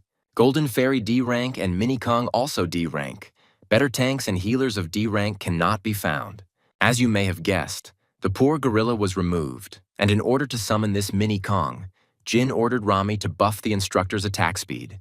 As Dragon prepared to cover him with fire from behind, Pocky immediately called down fire. And finally, Jin sent Mini Kong straight to the orc boss, Kong jumping straight into the thick of things. The orc dungeon clearing scheme is quite simple. You just need to defeat the giant orc at the end. And that was it. Kong was already standing in front of the boss. A huge orc attacked him. But Mini Kong wasn't alone. Rami and the instructor finally entered the game. Rami gave the instructor some strength, and the guy killed several monsters at once, without even stopping once or letting go of his sword. Jin was impressed. He thought maybe it was because of the X rank. It was on a completely different level compared to the base form. In any case, getting through this dungeon would be easier than he thought. The knights watched them and said, "They are for them, and they are incredibly strong." They even cried from happiness. Because they would be able to survive, the battle continued. Rami felt confident and began to tease the monsters, who began throwing axes at her. And this almost got Jin hurt, so he yelled at Rami not to fool around. And the witch finally gathered her mana and finished her spell. Now she can attack. Jin wasn't lying. Her Pocky Wave skill turned into a fire dragon. Paka's wave was very effective. The monsters were literally drowning in fire. And when the boss of this dungeon was distracted by this, the instructor took advantage of this and killed him. The boys cleared the dungeon. Little Rami screamed joyfully. And Paka's level and her level increased to 5 and by 2. The instructor level has also increased to 5, and the critical hit chance has increased by 1%. Rewards received: Medium Summon Scroll Jackpot. Medium Summon Scroll cost 500,000 won. So Jin decided that he needed to find the next dungeon quickly. He can simultaneously level up his pets and earn money. It's time to turn his life into an endless grind. It's great when your team does all the work for you, but Cedric's situation wasn't going well. Yuna asked, "Seriously? Where did Cedric get so much confidence to make such bets?" Cedric said wearily. "But the bastard started it himself. Let's go back a little to the meeting. It's clear from his appearance that this guy is the same Ian," he said. "He just gave advice because it seems to him. That Mr. Chairman is wasting the budget. How dare Cedric even call himself a talent development team? If they can't produce a single decent new player, none of these talents will ever make it to the national team. Is Cedric really that upset about a new record in the test dungeon? About such nonsense?" Cedric could hardly contain himself. He hated this Ian. He would gladly say everything. "What do you think of this jerk? But the players he supervises make it into the national team every year. He may be an arrogant jerk, but his skills are something to be reckoned with. And yet, Cedric isn't going to take it anymore." Cedric said Ian would tell him if a talent he was mentoring made it into the national team. Ian asked if he wanted to bet there were only 10 spots on the national team. "Then they will argue about whose talent will rise higher," Cedric replied. "Shake hands. The loser publicly admits that his opponent is superior and resigns. And the penalty for resigning is 1 billion won. Yuna was now scolding Cedric. She said they only did this because she believed in Jin. He is of course incredible, but he is a simple gamer, inferior to registered players on all fronts. Cedric replied that he knew, but he believed in Jin. He was sure that if he gave him the proper support, he would. Jin will get a lot of valuable information for them. The door opened sharply and Ben shouted at Cedric. Cedric asked anxiously what happened. Ben said the chairman asked him to check on the player, who has recently been single-handedly clearing dozens of D-rank dungeons. So, this was their genie, something neither Cedric nor Yuna expected. Yuna said that a player who registered just a month ago clears D-rank dungeons in less than 5 minutes. As she was saying this, Cedric began to laugh evilly and then said, he also said that Jean is just the bomb and their ticket to the national team. The bearded man was so happy thinking like this, he knew that he could trust Jin. He knew it. His eyes did not deceive him. While Cedric was rejoicing at his future success in the office, Jin successfully completed another dungeon. In his room, Jin couldn't stop staring at his phone. He was very happy with the numbers in his account. He had earned a whole 16 million won. For 4 days, Jin went through 160 D-rank dungeons like crazy, his kids working hard. And Jin earned all this money from selling every medium summon scroll he got in those dungeons. His blood, sweat, and tears.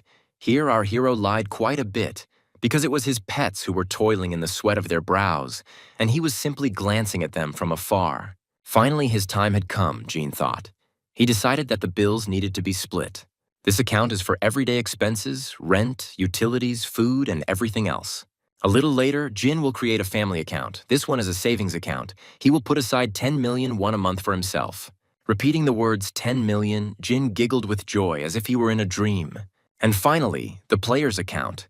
Jin is going to spend all this money on his pets. Money is money, but the most important thing now is his value as a player. Jin knows exactly how to succeed in this game. All pets have already exceeded level 30 by completing dungeons, so it's time to collect runes and strengthen them. To do this, you need to farm daily dungeons. To quickly complete daily dungeons, Jin needs a main pet. So Jin decided to take a look at the market to see if there was anything interesting there, and when he opened the market, Jin screamed. C ranks cost an average of 20 million, which is too expensive.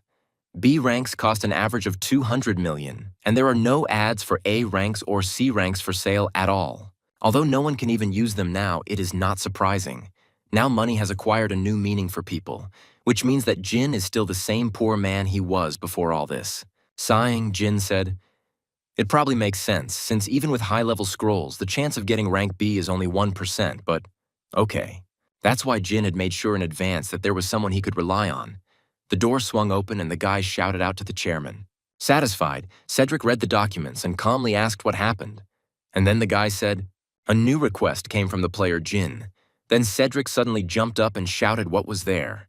What did he ask for? A new request and an approaching new achievement. Cedric was like a puppy waiting for an order from his master. The guy was also scared by such a strange reaction. Instead of answering, the guy simply showed the correspondence with Jin, in which Jin wrote a whole list of what he needed, a list of pet purchases. The list made Cedric's eyes pop out of his head. The guy explained that Jin wanted them to buy all this for him. Now that Cedric's joy was diminished, if the headquarters could buy all this, Cedric wouldn't be using C-rank pets now, he asked dejectedly if they bought all of this. What would Jin tell them? The guy told, Jin said that he would reveal the secret method for clearing daily dungeons. Cedric asked, not only for the Monday or Wednesday dungeon, and in general for all daily dungeons, the guy answered. Yes, then Cedric thought again, Jin will tell them everything, this is very generous. So after thinking for a bit, he said, okay, he will talk to the director? Cedric looked confident. But just a few hours later, still without any confidence, he was banging on the table in irritation, shouting, "Old fart, stupid old man." That's why their country is always in last place. How many emotions the bearded man experienced, and it was only the middle of the day. Ben asked what was wrong with him. Yuna answered that he was refused. In general, asking something like that was already too much, while Cedric was screaming, she thought. If only all the chairmen had the same zeal, Ben asked. And what did the director say? Cedric answered. Said to bring evidence, or show a recording of the walkthrough and then ask, which is quite logical. But Cedric screamed how Jin was supposed to complete it without pets. Yuna was still wondering if his information was true. They would hit the jackpot, and the emotional Cedric continued to scream. Absolute jackpot. And those idiots at headquarters don't understand that, Yuna said, rather offensively, and Cedric immediately fell silent. Yuna added, Isn't it offensive to sell such potential to the headquarters for just $1.5 billion? Cedric asked what she meant. Yuna suddenly asked if she could handle it instead of the chairman. The guys, of course, were shocked. They didn't expect this. However, if you think about it, it makes sense, Cedric thought. And that's why. Our Yuna is from the family that owns the Daisang Group and is the fourth granddaughter of the head of Daisang, South Korea's leading conglomerate. In short, our Yuna is quite the rich girl. She received an elite education, as befits the heiress of Daesan, which means she can handle management just fine. But she chose to be a player rather than manage the company. And the player she's been most interested in lately is, of course, our weird guy. It's all because Jin knows too much, is suspicious, and is also a rude person who managed to make a deal with the government. Yes, what if they create a management team specifically for him, invest in his development, and in return receive a profit? Their approach will be fundamentally different from the approach of managers. Yuna is an excellent businesswoman. Cedric asked if Yuna was sure because the amount is not small. Yuna asked if Cedric was worried about her finances, which was funny because, remember, Yuna is rich. But to avoid any questions, Yuna said there was no need to worry about money, but first she needed to meet with Jin again. And already the next day, Yuna was already waiting for Jin in the cafe. Now the negotiations would begin. Finally, Jin arrived. The man wished Jin a good time. Jin thanked him. Then I thought, he is surprisingly generous. Unexpectedly, just think. They moved so quickly just because of one piece of information. It seemed like it was hard for her to refuse. Thanks to them, he is now in this elite restaurant that would put even five-star hotels to shame. It's a reception that Jin doesn't even know what to do with, but it definitely motivates him to keep supplying information. It was obvious at every corner how rich Yuna and her family were, Yuna asked. Jin finally came. Then Jin thought. He looked at the information about Yuna in advance, and I almost fainted. Appearance, family, genius, abilities, Jin never thought about it. With someone from the third generation of Chibols to work at the headquarters, Yuna thanked Jin for coming. Jin asked if she was alone. Yuna answered, yes, today she would be talking to him, not the headquarters. A little later, the guys sat down at the table. Yuna explained the situation, so, unfortunately, it was difficult for the headquarters to provide further support. Chairman Cedric was for it, but there were many who were against it, Jean said. If the headquarters was against it, nothing could be done. And he thought that he himself could become number one. He would simply stop supplying them with information. But then Yuna added, instead, she has a proposal for Jin. She's going to start a management company. For him alone, Jin thought. A one-man management company was a pretty good deal. Unlike the headquarters, which is forced to act cautiously, the corporation moves solely for profit. And he is the one who will definitely be able to bring this profit. Moreover, most of all, he needs to create a connection with someone who has enough resources. Squeezing everything out and buying his information at the highest price sounds bad, but Yuna said she was with Daesan's professional support. Ready to give him full support in everything, Jin then thought if there was a better place than Daesan, after all, money doesn't lie. Jin said they've only met a few times, but she seems like a really nice person. A naive guy. Yuna said that for a talent like him, it's only natural. Then she will explain the details along with the contract. If it's convenient for him, she will send it tomorrow. He should also check the pets that Jin ordered, Jin asked. Already, he hasn't even signed the contract yet, Yuna answered. They prepared them regardless of his signing the contract. Let him consider it a gift. But she is a child of capitalism. There are no gifts in this world. Tired, Ginny said. Her brother is here today too. What was he doing that he didn't even call? It seemed like he even had his own place. At that moment, Yuna walked by, and Ginny looked at her and froze. She thought about how beautiful Yuna was. But finally, Ginny realized that she had seen this face on Instagram before, and she began scrolling through her memory. After thinking for a bit, Ginny remembered Yuna. Of course, Ginny knows who she is, so her shock was quite justified. Yuna didn't notice anything and continued walking towards Jin. Meanwhile, Jin and his pets were busy training. The instructor mercilessly yelled at the guys, More, they will only get stronger." If they were to give it their all, it seemed like even Jin was scared to start training. Suddenly, the instructor noticed something and whispered to the guys, "That's it, silence, someone is coming, talking is prohibited." The boys nodded silently. It was the perfect moment to take a break, and little Rami wasn't ready to miss it.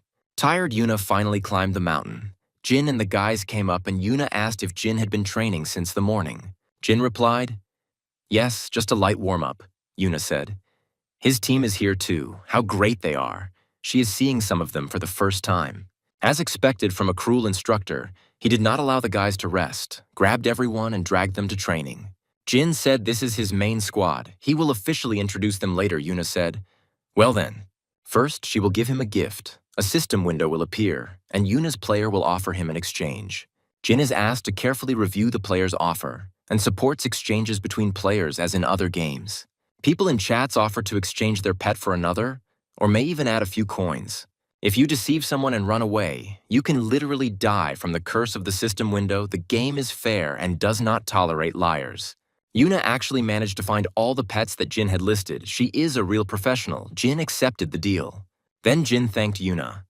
"It was really a valuable gift," Yuna replied. "It was nothing." And then she took the contract out of her bag and asked if Jin was ready to get started. The name of the management company is U Peak. It is made up of their last names. 70% of the shares will go to Jin, 25% to Yoon, and 5% to Chairman Cedric. The chairman will remain at headquarters to continue to help them from within. Yuna also plans to hire Ben and Ten as employees, Jin said, but they are from headquarters. Yuna replied, they quit this morning. She told them that she would triple their current salary. Jin read the contract and asked. He was grateful, of course, but 70%. She was sure that it suited her. Yuna replied that this was her way of placing a bet. She would take a solid 25%, and in exchange, she would have the opportunity to increase the value of those 25%, Yuna thought. Besides, voting rights weren't that important in a company for one person. The most important thing is her relationship with Jin. Now is the time to put aside greed and strengthen their connection. This is her main task. Jin put the seal. Now the contract is concluded, Jin said.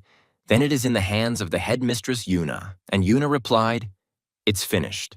While the boys were talking, the instructor noticed movement in the bushes and immediately flew in there. Yuna was just about to ask what he was doing, when suddenly they heard screams and creaking sounds.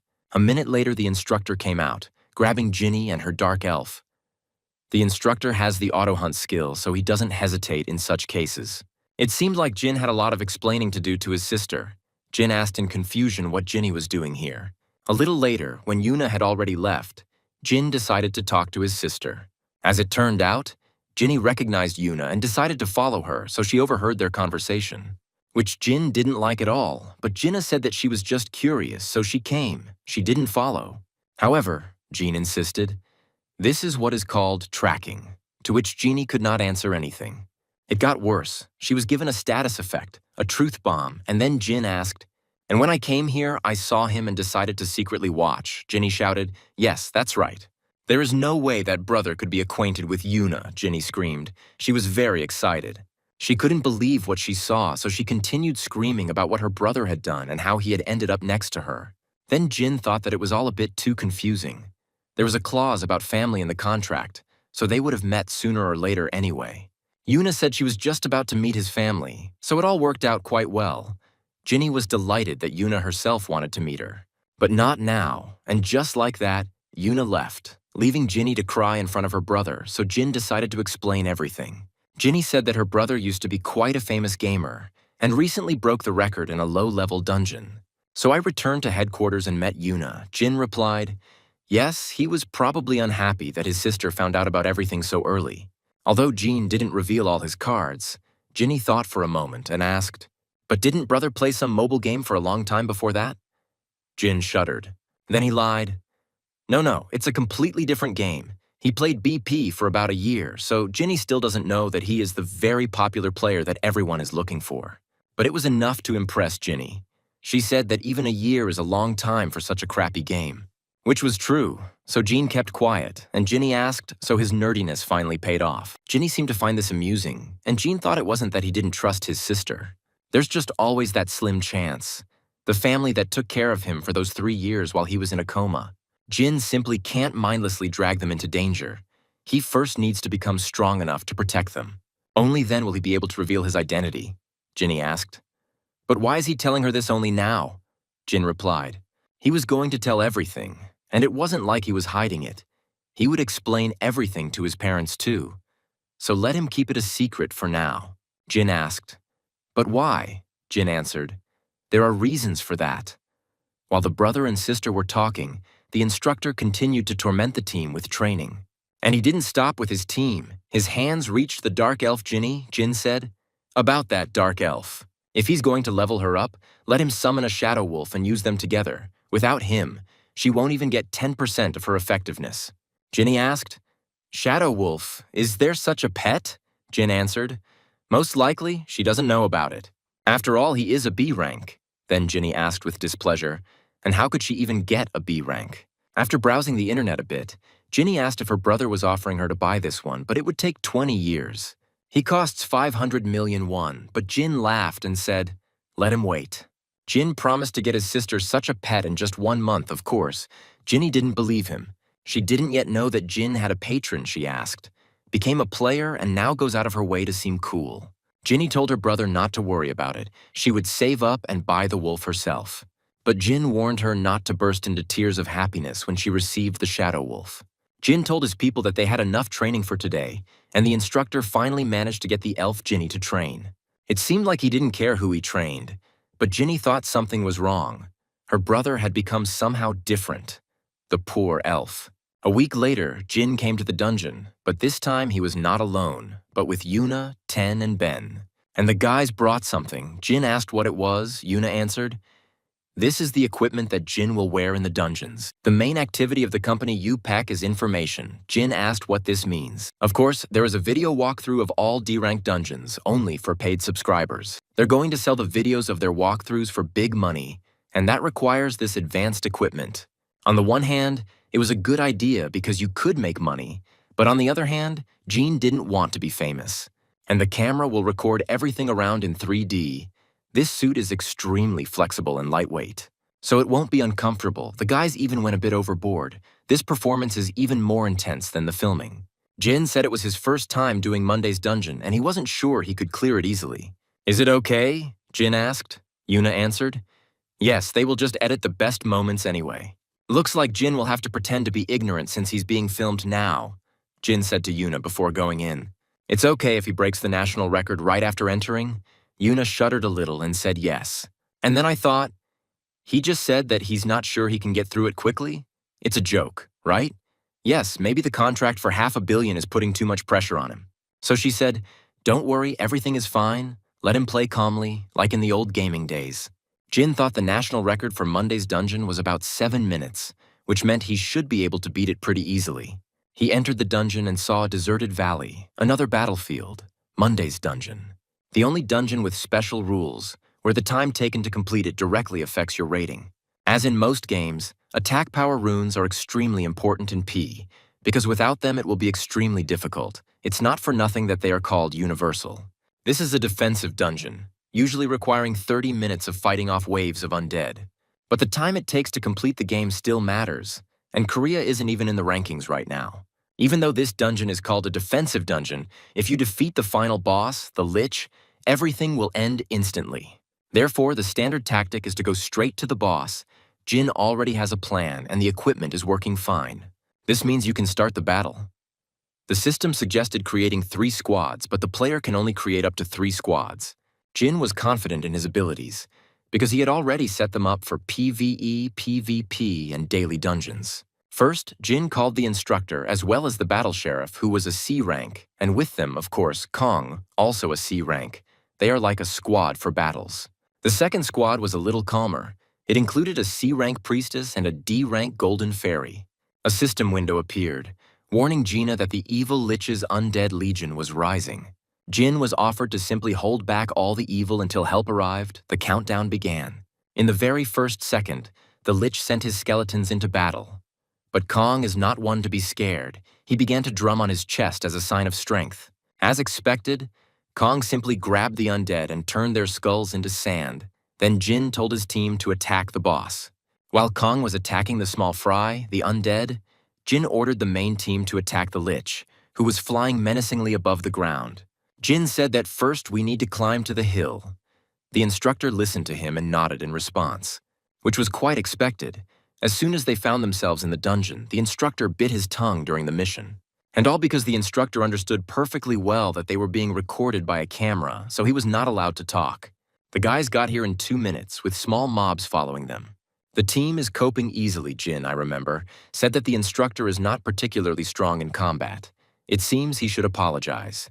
After all, the instructor shows himself from the best side, especially Kong, who screamingly destroys all the monsters, simply throwing their own skulls at them. The sight of Kong throwing skulls, killing everyone in his path, made Jin think that Kong and the instructor were doing a great job. How glad he is that they are for him and not against him. And now they are at the same height as the Lich. Then Jin told the battle sheriff to get ready. The battle sheriff had a long range, and excellent accuracy, but the damage is so pathetic that almost no one uses this character. The sheriff can shoot directly at the target, and even then the monster won't get a scratch. Players asked. The sheriff turned on auto battle for 32 hours and didn't even notice. But in a low-level Monday dungeon, they're a real lifesaver because the Lich doesn't have much health. Jin's vast experience has once again helped him out. He knows exactly where to place such losers so that they can show their best side. Also, Jin knows how to form pairs to strengthen forces. Jin asked the sheriff not to shoot yet, and he asked the priestess to use the radiance and blessing. The effect of the blessing is very simple. It removes the dark shield from Lith, a skill that gives immunity to ranged attacks. As soon as the priestess finished praying, Jin said to the sheriff, "Now it's possible." And the sheriff's mad gaze froze on the face. Meanwhile, on the battlefield, the instructor became a real star, cutting down skeletons one after another. He looked very scary, and the strong Kong kept up with the instructor, turning the skeletons into a handful of sand. These two protected Jin and the others from the undead so that they could quickly kill the Lich. But the poor guys got it too. But as soon as the monsters injured Kong and the instructor, the Golden Fairy and the priestess immediately healed them. Despite the menacing and even frightening appearance of the battle sheriff, the bullets flew off the Lich as if he had been bitten by a mosquito. Jean wasn't kidding about the damage, and indeed the sheriff's damage looks pathetic compared to the others, although his health is definitely depleting little by little. Normally, due to weak runes and low levels, this would take a long time, but Jin's team has already been fighting for about 4 minutes. That's why everyone considers it useless and rarely uses it. However, this only applies to ordinary players. One of the monsters got out and attacked Jin. Kong, of course, noticed this, but a bunch of monsters pounced on him, holding him down, and even so, there was no sign of excitement on Jin's face, and the monster was unable to get closer to Jin. Of course, Jin wasn't worried, because he had an instructor, Hank, who was as loyal and strong as always. It is Hank who will help Jin become the first in this game. Hank's unique ability helps to unlock the potential of each of Jin's pets. And if you choose the right runes and skills, even a top-tier Lich will vanish in one bullet. Despite the battle sheriff's weak strength, this Lich was defeated after yet another blow. That's how Jin completed Monday's dungeons, of course. He broke the South Korean record, which was easy, and received a special achievement. Ten said he couldn't believe Jin had actually managed to break the Monday dungeon record. But Yuna said it was all somehow strange. It had only been a week since she had given him these pets. Even if he hadn't broken the record, she would still have supported him. Ben agreed and asked if Jin was really going to break all the records in the daily dungeons. He's saying that of course it's cool that Jin broke the record in Tuesday's dungeon, but Jin never explained it. How are the others going to proceed? No, of course Korea has had a lot of experienced players over the course of a year, but what if Jin is just bluffing? Of course, Ben's suspicions are justified. Anyone would suspect something was wrong if a guy showed up who was breaking one record after another. Yuna asked if Ben was worried. She opened this business with her own money, even if what Ben fears happens. She will make sure that this does not affect their careers in any way, and their salary will not change in any way.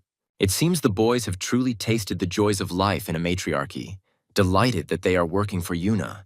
Of course, everything is much simpler. Yuna didn't just say all this for no reason. Firstly, she was confident in her decision. Secondly, she can afford it because she has a lot of money, but what worried her more? So that's what she understood. Jin was clearly hiding something, otherwise he wouldn't be so confident. He acted as if the dungeons were nothing to him, and Yuna was very curious to know what he was hiding. Meanwhile, headquarters quickly learned about the broken record, and of course, they were delighted. They screamed. Monday's dungeons were completed in 4 minutes and 12 seconds, 3 minutes faster than the previous record. It seemed that Yuna was now convinced that she had found a gold mine. She thought that this business would definitely be successful. And if everything goes as planned, she will hit the jackpot even bigger. Jin has finished the task and is ready to leave the dungeon. But before he leaves, he needs to do something. He opened the system window. It was time to farm. In BP, there is an option to enable auto battle after completing the daily dungeon for the first time. In other words, his pets farm everything themselves, and Jin gets a ton of treasure from this. Jin removed the instructor and called Rami and said, "Rami is in charge of farming the Monday dungeon." Rami asked in surprise. Instead of the instructor, Jin laughingly replied, "The instructor should train the others." "What, he wants to train too?" Rami froze. Memories of training with Hank flashed through her head.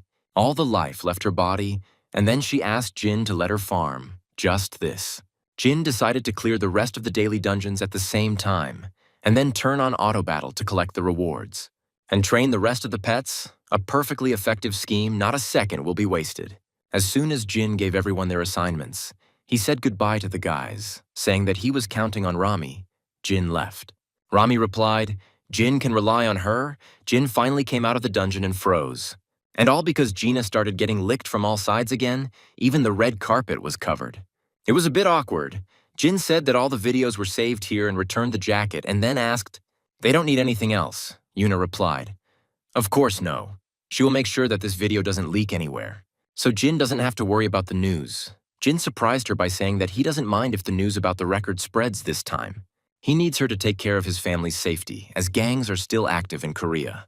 And for Yu Baek, Jin is incredibly valuable, so they will definitely provide much stricter security, so Jin did not mind the news. Now his family has a roof over their heads and they don't have to worry about their safety, Yuna replied. She understood. She would protect them even if it meant using Disan's powers, Yuna promised. While Rami and the others continued to fight in the Monday dungeon, Jin came with the other pets to another dungeon, which Jin had already completed in 3 minutes, using only a Komodo lizard because he was recording. And yet, his performance could easily take a place in the world rankings if he gives the spotted Komodo runes for movement speed. And if the Wind Falcon's full potential is unleashed to increase its speed, then breaking the record will be a breeze if the kids are well trained. It will be possible to fit it into 1 minute, and this concludes the recording of Tuesday's dungeon. Jin entered the next dungeon. Wednesday, this dungeon, where runes of protection are obtained, has one peculiarity. Namely, it is incredibly cold here, and therefore movement speed is greatly reduced. Jin summoned an ice cat and a wind falcon, C and B rank, and Jin also summoned a titanium golem B rank. He has another fairy, a C rank horned fairy, and since it's cold here, he summoned Pocky. You can't do without pets with cold resistance in this dungeon, and the best among them is the ice cat. And the rest will have to freeze for now, of course, unless Pocky turns on his abilities and warms everyone up. It didn't take more than a couple of minutes for the monsters in this dungeon to run and attack Jin. First, Jin uses the titanium golem. He strengthens its shield. Then the golem itself becomes larger. Then Jin called the Wind Falcon. With the speed boost from the Wind Falcon, Jin will be able to quickly get through everything. The golem kindly picked each of them up and placed them on his shoulders, and then rushed at the monsters. This is of course cool, but the poor guys are starting to feel sick. Victory awaits only those who can endure it. The monsters continued to throw huge snowballs, but now, compared to the golem's size, these boulders looked like ordinary snowballs. The Titan Golem is truly impressive and is perfect for a tank roll, but that's not all. Jin gave the order and the golem jumped and grabbed the rock. Only a titanium golem could pass along this route. And because of its size, it saves a lot of time. Jin told Pocky to get ready. The guys simply ignored the monsters below because they were pawns and immediately reached the dungeon boss.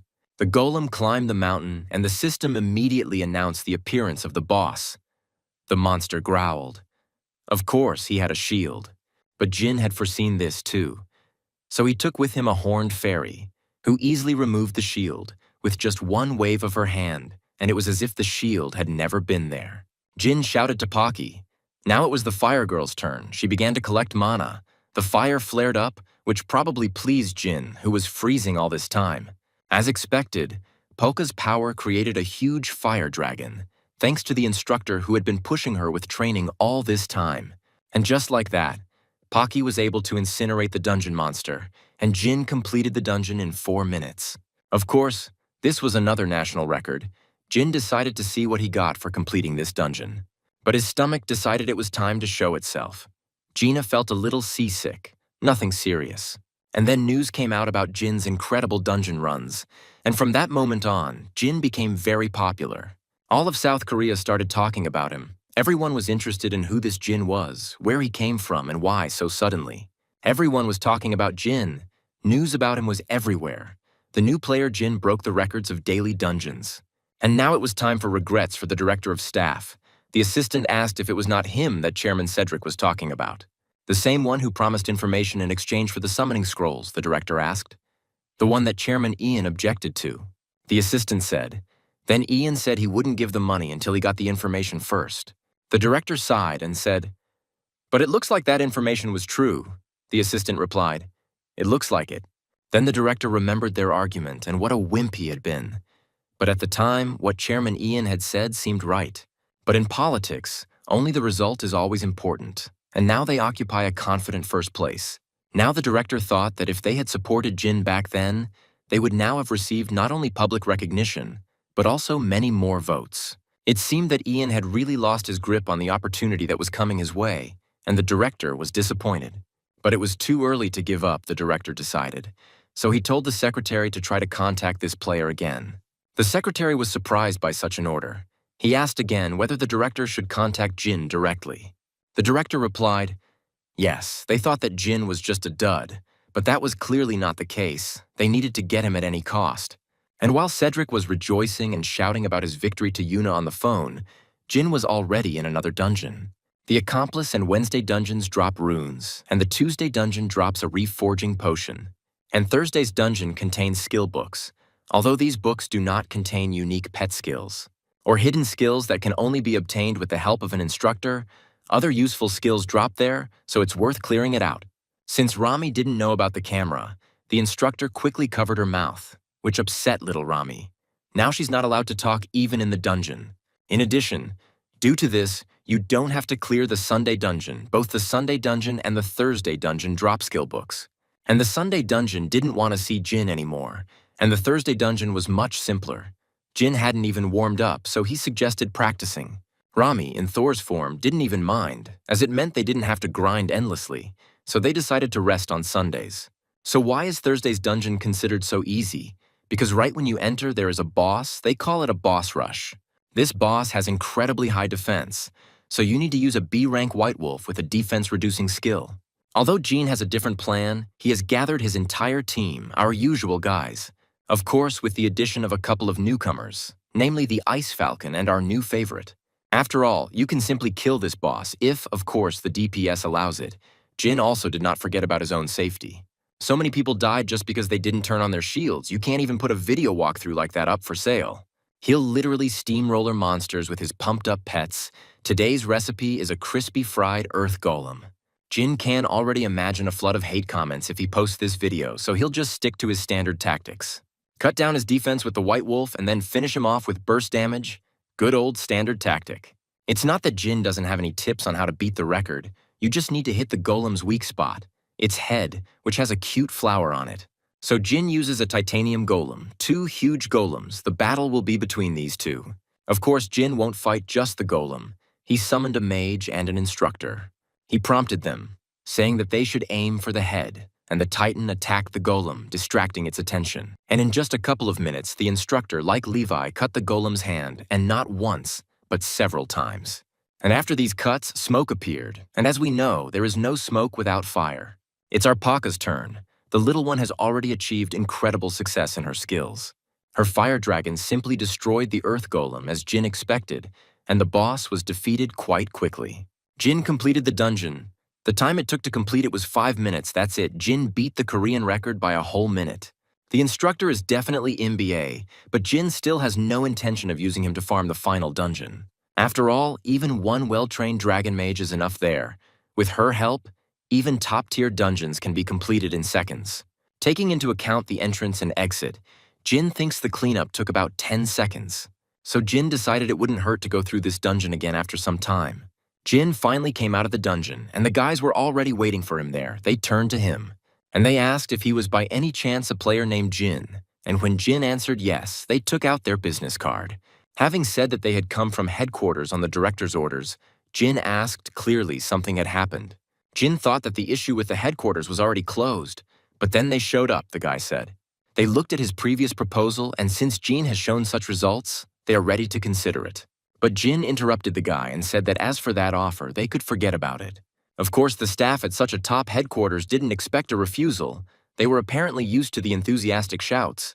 But Jin had already made up his mind, because Yuna had decided to trust him even before his popularity skyrocketed. They only say that they have considered his proposal, but it is all just a pretty wrapper. They are the complete opposite of Yuna. And that's why Jin got pouty and said he was already working with a company, and if they wanted to say anything, they could contact Yuna from UPEC.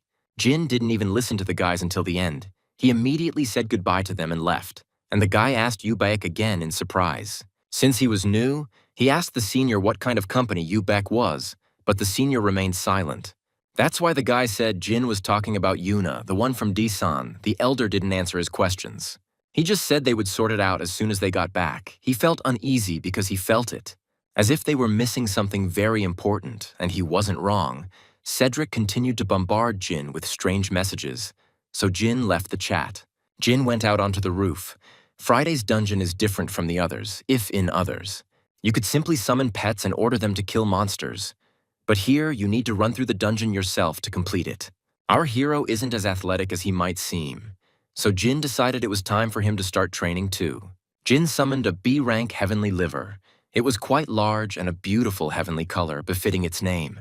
Then Jin looked down. The shield wouldn't let Jin die from the fall, but it was still scary. Despite his fear, Jin called Sky and told the little girl to fly to the Eastern Sea, a scene straight out of How to Train Your Dragon. At first, Jin couldn't open his eyes out of fear, but as soon as he did, he realized how cool it was. It turned out to be much more fun than Jin thought. He was happy like a little child and told Sky to fly forward.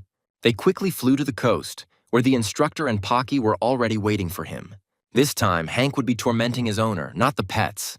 But Hank remains a loyal puppy, so he screamed. The speed of learning to fly is just amazing, as expected. Gene is great, Gene answered awkwardly. Not that much, but Hank insisted on his own. And then Pocky added, "It's true, even they had a hard time flying the wyverns at first. As we can see, Jin's main team suffered from the trip." Gene thought, "Come to think of it, Hank and Pocky once rode wyverns and dolphins in BP." Pocky continued to praise Jin, speaking as expected of the god Jin, their master. Then Jin thanked her. Discrimination. Poor little Hank was upset because Jin didn't thank him. Jin asked, in any case, "Next they have training on sky dolphins, right?" Pocky answered that everything was correct, and then Jin said that since the guys had plenty of experience in this, he would count on them. The boys were happy that their master was relying on them, and so, a few days later, Jin entered the Friday dungeon. Jin summoned the Wind Falcon, and the system announced that the player's run would begin in 10 seconds. You need to get to your destination as quickly as possible, by the way. This is where Jin received the title of God of Cleansing. Jin asked the Falcon to give him a speed buff. The countdown ended, and Jin rushed forward. Of course, there were some obstacles after all. These are dungeons and not a school marathon, and rocks were flying at Jin at high speed. Jin managed to run easily, dodging the rocks. Another obstacle appeared on the way. Doing all this himself, Jin realized something. It's much more interesting than just controlling your character by clicking on the phone screen. Jin really enjoyed the game and did a great job of clearing the dungeon. Well, it's time to go to the first hidden route. Jin jumped into the sea at full speed. Jin flew and summoned a sky dolphin, and a baby dolphin immediately jumped out of the water. He picked up Jin, and they dove into the water together. Using the dolphin to swim underwater, Jin was able to avoid all the obstacles above. However, Jin didn't swim with the dolphin for very long. The dolphin jumped out of the water, and then Jin summoned a heavenly wyvern. Jin jumped off the dolphin's back and landed on the wyvern's back. It was time to fly a little. All that was left was to fly past the last obstacles, which did not cause Vivierna any difficulty. And ahead was the finish line. John and the baby quickly flew towards it. They managed to get through the dungeon without any particular difficulties. The system congratulated Jin on breaking the Korean record and presented him with a special achievement. After clearing Friday's dungeon, Jin went to Saturday's dungeon where he rode a dinosaur, the guy living someone's dream. All the monsters in this dungeon were destroyed. Jin cleared it in 3 minutes and 40 seconds. And after this dungeon, Jin went to the Sunday dungeon, which was also cleared in an instant. Jin and the guys quickly defeated the Absolute Master and cleared the dungeon. Little Rami was a little tired and said it was hard, but the instructor said that their training had paid off. Jin praised the guys for their work, while the system congratulated him on breaking the South Korean national record. Finally, Jin caught up with the top guys. The cleanup time was 14 minutes, which was longer than the previous cleanups. If Jin continues to farm dungeons, the time it takes to clear them will become even shorter. He will simply farm once a day. Until he can start clearing medium dungeons, he will need to clear a high-level dungeon at least once and acquire runes and skills. And only then would Jin be able to at least look at the testing tower. Jin wondered if 2 pets would be enough for him. Leaving aside the high-level summoning scrolls, what was Jin supposed to do with all those rewards? Meanwhile, a pleasant atmosphere reigned in Yu Bayek's office. Yuna read the news about Jin and how everyone admired him, and thought that the whole world was going crazy about Jin right now. However, this is not surprising. Because Jin broke all records in just a week, Yuna called Ben and asked how the editing was going. Then Ben answered absent-mindedly. He had just finished it, but then Ten asked, "What, something was wrong?" Ben replied, "Not really. It's just that he could hardly believe his eyes while editing the video." Instead of explaining, Ben decided to just show them the video and said that at Jin's request, he didn't include the Thursday and Sunday dungeons in the video. The guys started watching the video. Now they understand what Ben was talking about. He sees such a picture in reality. It's very strange.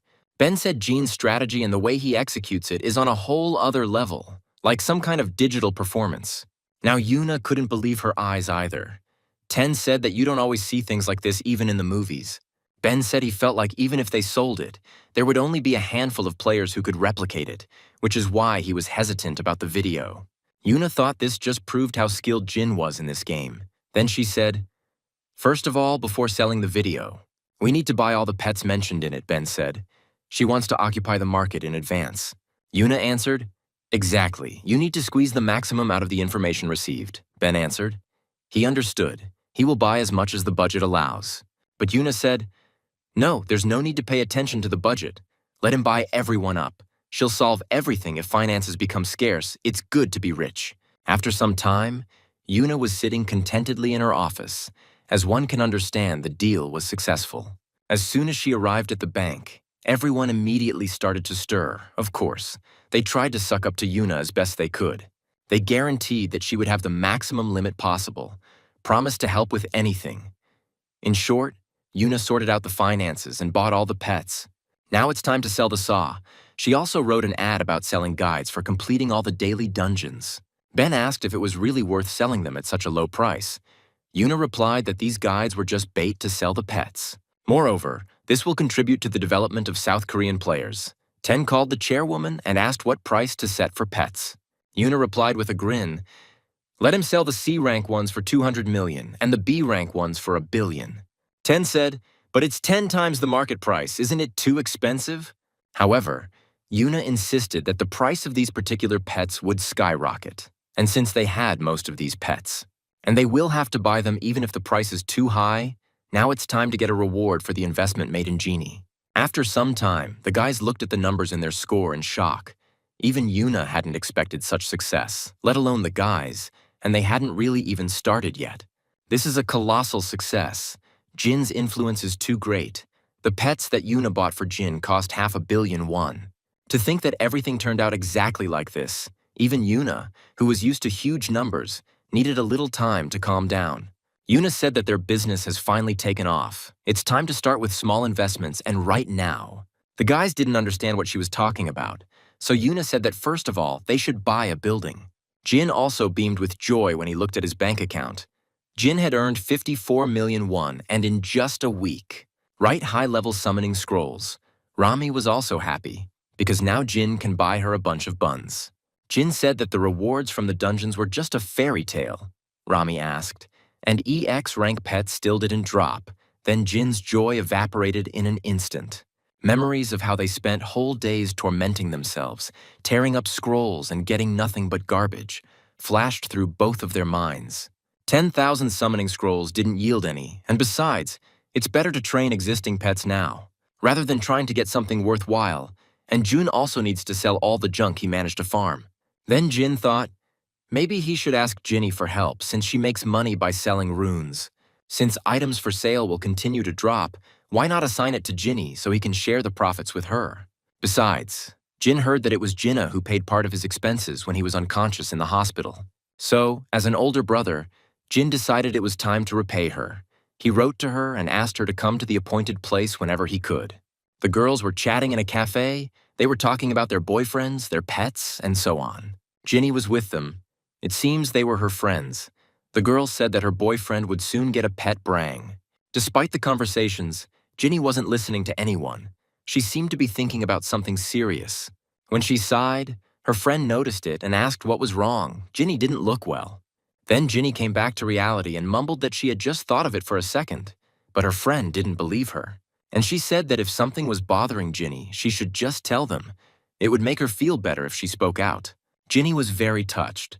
But her brother is the very player everyone is talking about now. And this needs to be kept a secret.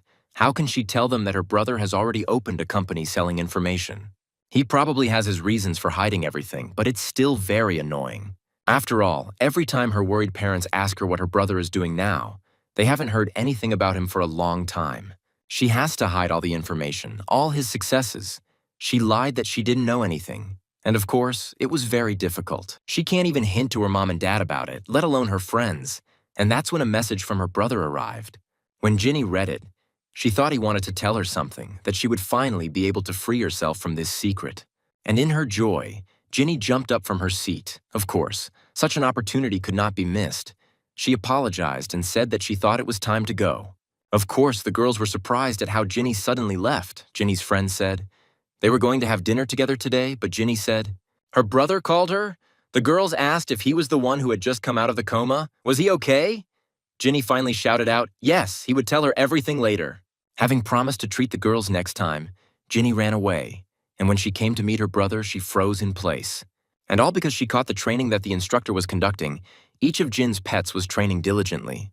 Ginny noticed the instructor she had disliked because of the last time he had tortured her shadow elf. Hank noticed her too, since Ginny was here.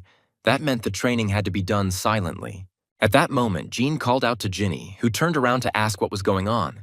But she couldn't ask, because a very strange picture appeared before her. Her nerd brother, who was always like a board and couldn't even pick up a phone, became a muscle man. Ginny wondered what that meant. Had he always had a body like that?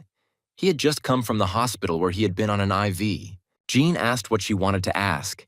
Then Jeannie pointed to this mess and asked what it meant, where these pets were from.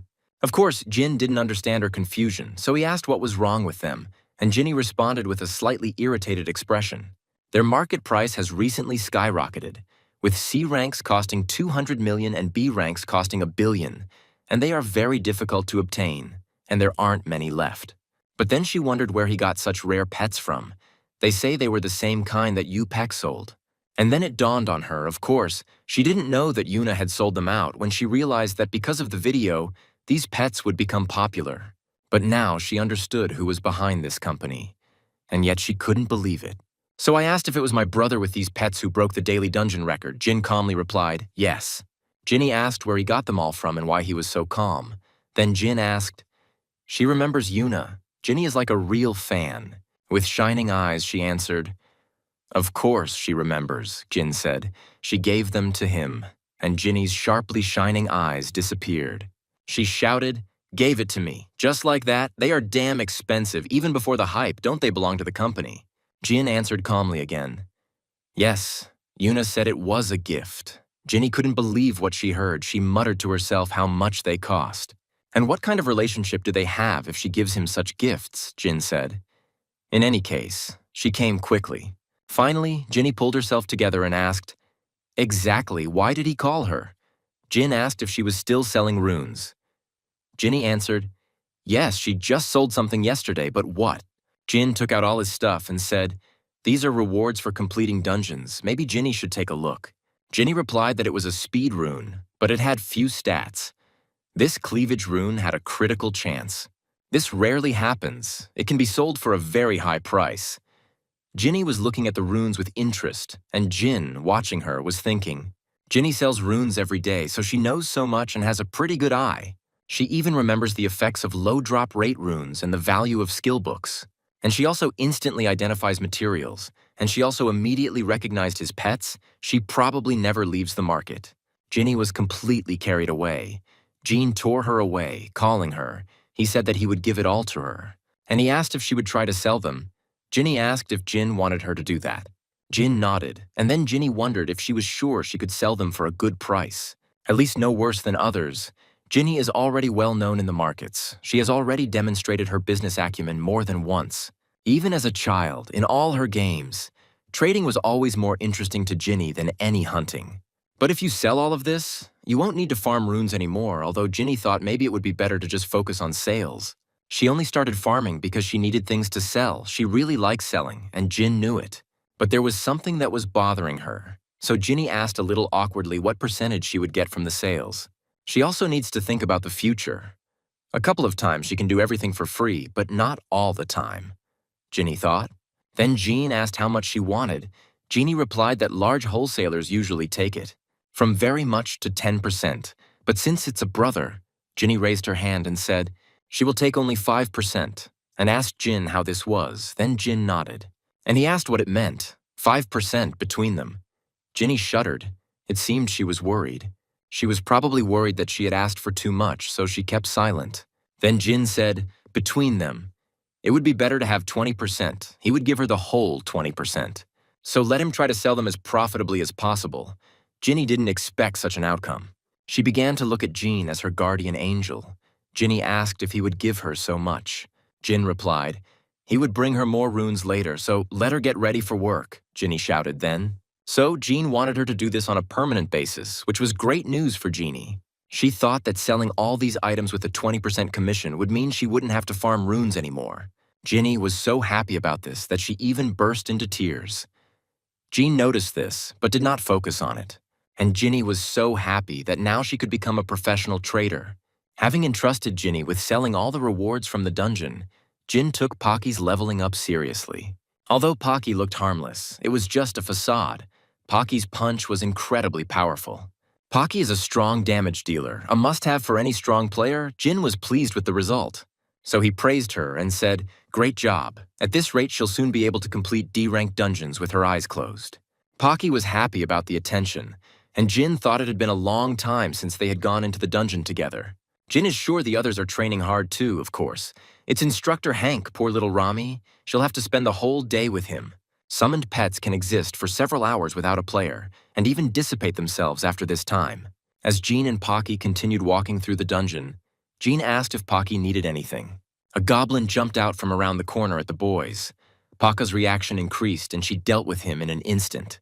And as if nothing had happened, she asked again what she wanted. And Jin answered, just like Hank or Rami. For example, Hank wanted dumbbells. All this guy cares about is working out, and little Rami likes cream buns. Jin added, let her just say what's on her mind. Pocky thought for a bit, then said, it's enough for her to be useful to Master Jin. How touching, thought Jean. But he still said, oh well, let him measure at least something. Maybe he wanted something to eat. Jin acted like an older brother to his team. In reality, summoned pets don't actually need to eat, but Jin often shares food with those who resemble humans. Since Rami likes cream buns, it means they taste good. So Jin can't eat the treats alone in their presence. So Jin was curious about what she liked, Pocky thought again. He thought that since she was so shy, maybe she liked desserts, like strawberry cake. Finally, Pocky said, actually, there is something. Jean asked what, and she surprised him by asking for fried chicken and beer. An unexpected order, Jin said. Okay, in that case, what skill will Paka unlock next? Pocky replied, the secret stage of Dragon Art, connection. This skill was discovered by Hank. Jin asked, then what about a special day off when he mastered this skill, which made little Pocky happy? And Jin added that they would throw a party for everyone that day with fried chicken and beer. Pocky replied that she would work hard for this weekend. That's when Jin realized she was more excited about the break than the chicken, and he began to worry that he was pushing her too hard. But she gained motivation, and in the meantime, the office guys came to the plot of land. It seems Yuna decided not to just buy a building, but to build it from scratch. Ben asked how the lady found such a place. Yuna replied that she drank it from her grandfather. The headquarters of Ubak will be built here. There will be an office here, and there will be a dormitory and apartments for the staff, and Yuna will build a bunker under each building. She remembered Jin's request to take care of his family. She needed to keep her promise. And since Jin loves open spaces, this place is perfect for training. Yuna asked if Ben had found the pet she had asked for. Ben replied, yes, the shadow wolf that Yuna had asked him to find. But why him, Ben asked. The cute dog was a gift. He was the one Jean recommended to his sister. Yuna replied that she was going to give it to someone.